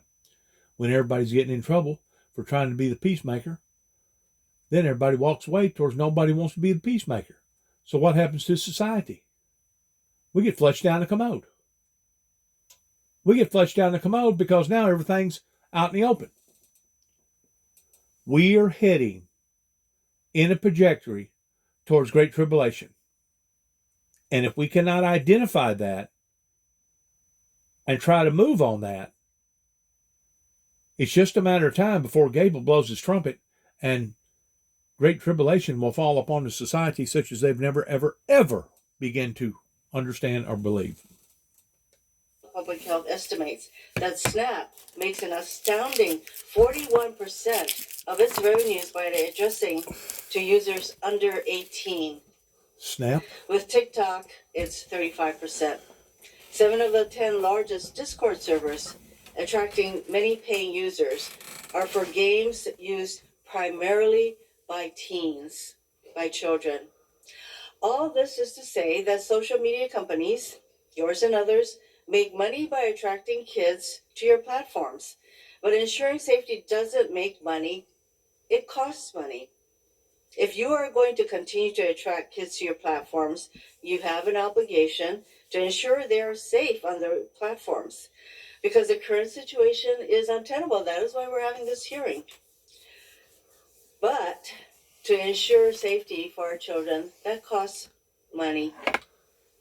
Your companies cannot continue to profit. People got to be concerned. Young users, only to look the other way when those users, our children, are harmed online. We've had a lot of comments about Section 230 protections. And I think we are definitely heading in that direction. And some of the 5 bills that we have already passed out of this committee talks about limiting the liability protections for you. Last November, this is for Mr. Zuckerberg. Last November, the Privacy Technology Subcommittee heard testimony from Arturo Bihar in response to one of my questions about how to ensure that social media companies focus more on child safety. He said, and I am paraphrasing a little bit. Mr. Bihar said, "What will change their behavior is, at the moment that Mark Zuckerberg declares earnings. And these earnings have to be declared to the SEC. So he has to say last quarter we made $34 billion, and the next thing he has to say is how many teens experienced unwanted sexual advances on his platform. Mr. Zuckerberg, will you commit to reporting measurable child safety data on your quarterly earnings reports and calls? Senator, it's a good question. We actually already have a quarterly report that we issue and do a call to answer questions for how we're enforcing our community standards. That includes not just the child safety issues and So metrics. is that a yes? We have a separate call that we do this on, but we've led Well, I the think industry. that you have to report your earnings to the SEC. Will you report to them this kind of data, and by numbers, by the way, because Senator Coons said, and others have said, percentages don't really tell the full story. Will you report to the SEC the number of teens, and sometimes you don't even know whether they're teens or not because they just claim to be adults. Will you report the number of underage children on your platforms who experience unwanted CSAM and... So how can we safeguard this? How can we make this foolproof to where the gizmos and gadgets are in the hands of the people that it's supposed to be in the hands of, towards it not being fraudulent, of people being dishonest and saying that they're adults, but in reality, they're only 10, 12, 13, 14 years old. How do we safeguard this? There's only one way that I know of doing it, and that is through either voice or eye or fingerprint identification. And in order to do that would probably take a whole different panel, a whole group of people in processing these matters to be able to identify who was actually using the phone, is supposed to be using the phone. Now, is it possible that somebody could create an app to where the app actually policed whoever it was that was on the phone, and if it was not the right person with the right voice, with the right eye, with the right fingerprint, that the device wouldn't even hardly come on, much less work? Probably. They could probably invent something like that. Yeah, they could invent a safeguard to where the device itself, you wouldn't have to have people, large panels of people, committees to be able to do this. Because to be quite honest with you, I don't think that it can be monitored that way. I don't think that it can be shepherded or governed that way, legislated that way. I think they're going to have to modify these gizmos and gadgets to where the gizmo and gadget actually does the safeguarding, does the foolproofing. And I personally believe that they could do the same thing on guns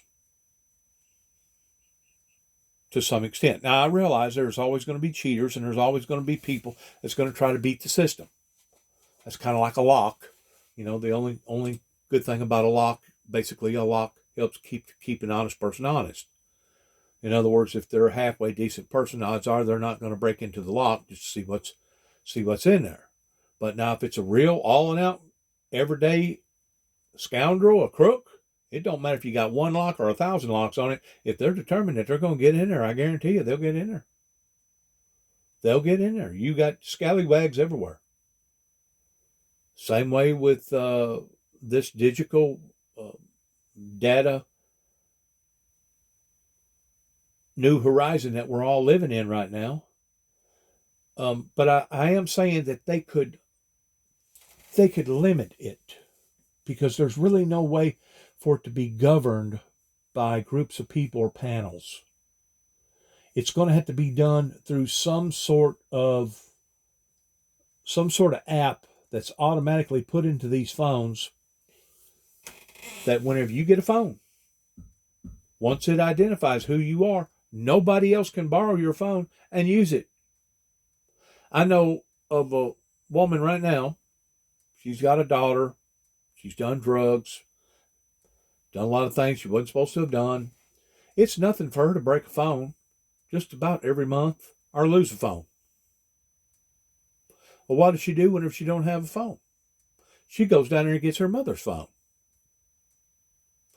And the next thing you know, she tampers around with her mother's phone, and she offsets settings, or she puts stuff on there that ain't supposed to be on there that her mother don't like, but because the mother loves the daughter, she ain't going to ridicule her that bad because she knows that she's got a problem anyways pertaining to drugs.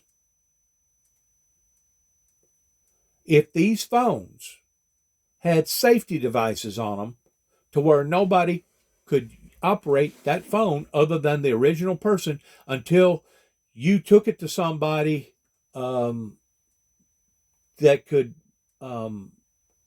change all that.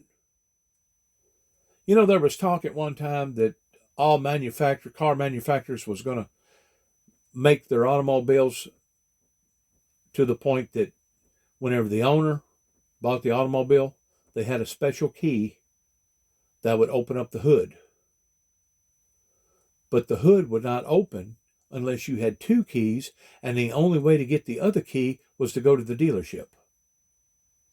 You had to go to the dealership to be able to open up the hood.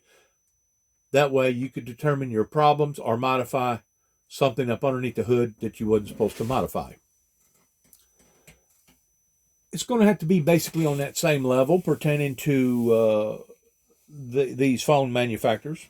They're going to have to invent something in regards towards the only way to change the dynamics in that phone after that phone is set up is that it's going to have to take a two-key system. Somebody that's purchasing the phone, even a refurbished phone, to be able to join up with another person with that same key to dialogue and get that phone up and going. And once that phone gets up and going, then that's the only person that phone's supposed to operate with and operate for.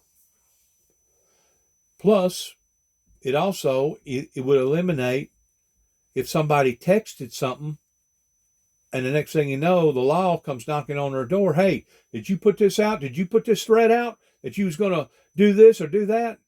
Oh, no, I didn't do that. I loaned my phone out, or I lost my phone and my phone got stolen. And I wasn't the one that put that on there, officer. Well, now you got a he said, she said scenario. Because obviously the person is lying because they don't want to get in trouble with the law because now they've done posted something that they shouldn't have posted. Well, that would eliminate that problem.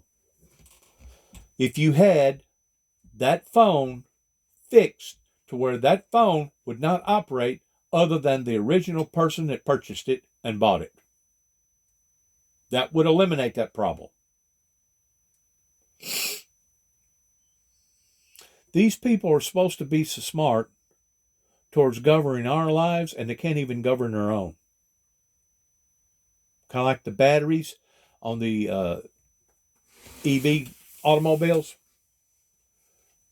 How come somebody wasn't smart enough to put a 4,000-pound battery in some sort of special casing, a styrofoam casing, that way it protect the battery from the elements, that whenever it was super, super hot, the battery was still at its normal rate. Whenever it was super, super cold, the battery would still maintain somewhat of its own environment temperature inside the styrofoam. And in harsh conditions, let's say you was in Alaska and it got 25 below zero or even whatever below zero, you could always plug it up to make sure that battery stayed the temperature it was supposed to. That way in the morning, whenever you got ready to go, it would have the proper charge in it that it's supposed to have. How come these people that's supposed to be smart, that's getting rich, hadn't already thought of these ideas? How come they continue to put these satellites up in space, pretending all this space junk, even though it's a dead satellite, maybe a $200 or $300 million satellite, but the satellite ain't no good, but it's still floating around, and it could possibly cause damage to all the other satellites? How come somebody hadn't invented some sort of a self-destruction device to where all the owners has got to do is press a button and the satellite basically gets blown up into smithereens? I could go on and on and on about safety ideals and safety features that our brilliant people that are supposed to be running our lives are making a mess of. Absolutely making a mess of. It hasn't been until just recently, I think that they are now putting these devices on these 18-wheelers to where if you start nodding off and you can't stay focused on the road and you start swerving, the truck will automatically start shutting itself down because it can identify that the driver is not capable of operating. It's a safety feature. It's a safety feature that's been put in by AI to identify, hey, this person, obviously they're not paying enough attention, or they're going to sleep, or they're drugged up, or they're drunk or something. Let's start shutting the whole unit down. That way it don't destroy the unit and the person. It's a safety feature. And that safety feature shouldn't just be on 18-wheelers, but it should be on every automobile put out there to try to prevent human casualties. I'm going to leave this at this. This has been a long, lengthy thing for the past day or so and listening to all this.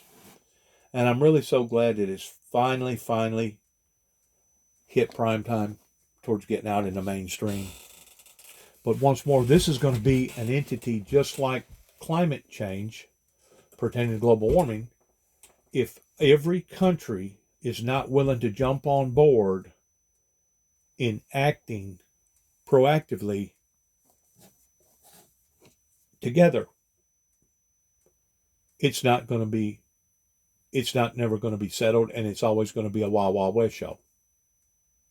Same way with the greenhouse environmental problems, that if every country, big or small, don't jump on board pertaining to draining all the oil resources out of the ground and putting all the carbon dioxide back up into the atmosphere towards heating the loft up above the clouds, we're only talking and we're not doing. It's going to take all of us to fix this. And people that have been lazy are acting like that they didn't care. Well, you know what? It's one thing for you not to care about yourself. But how about all them people that's dependent upon you, that you're supposed to be taking care of, that you're supposed to care about them?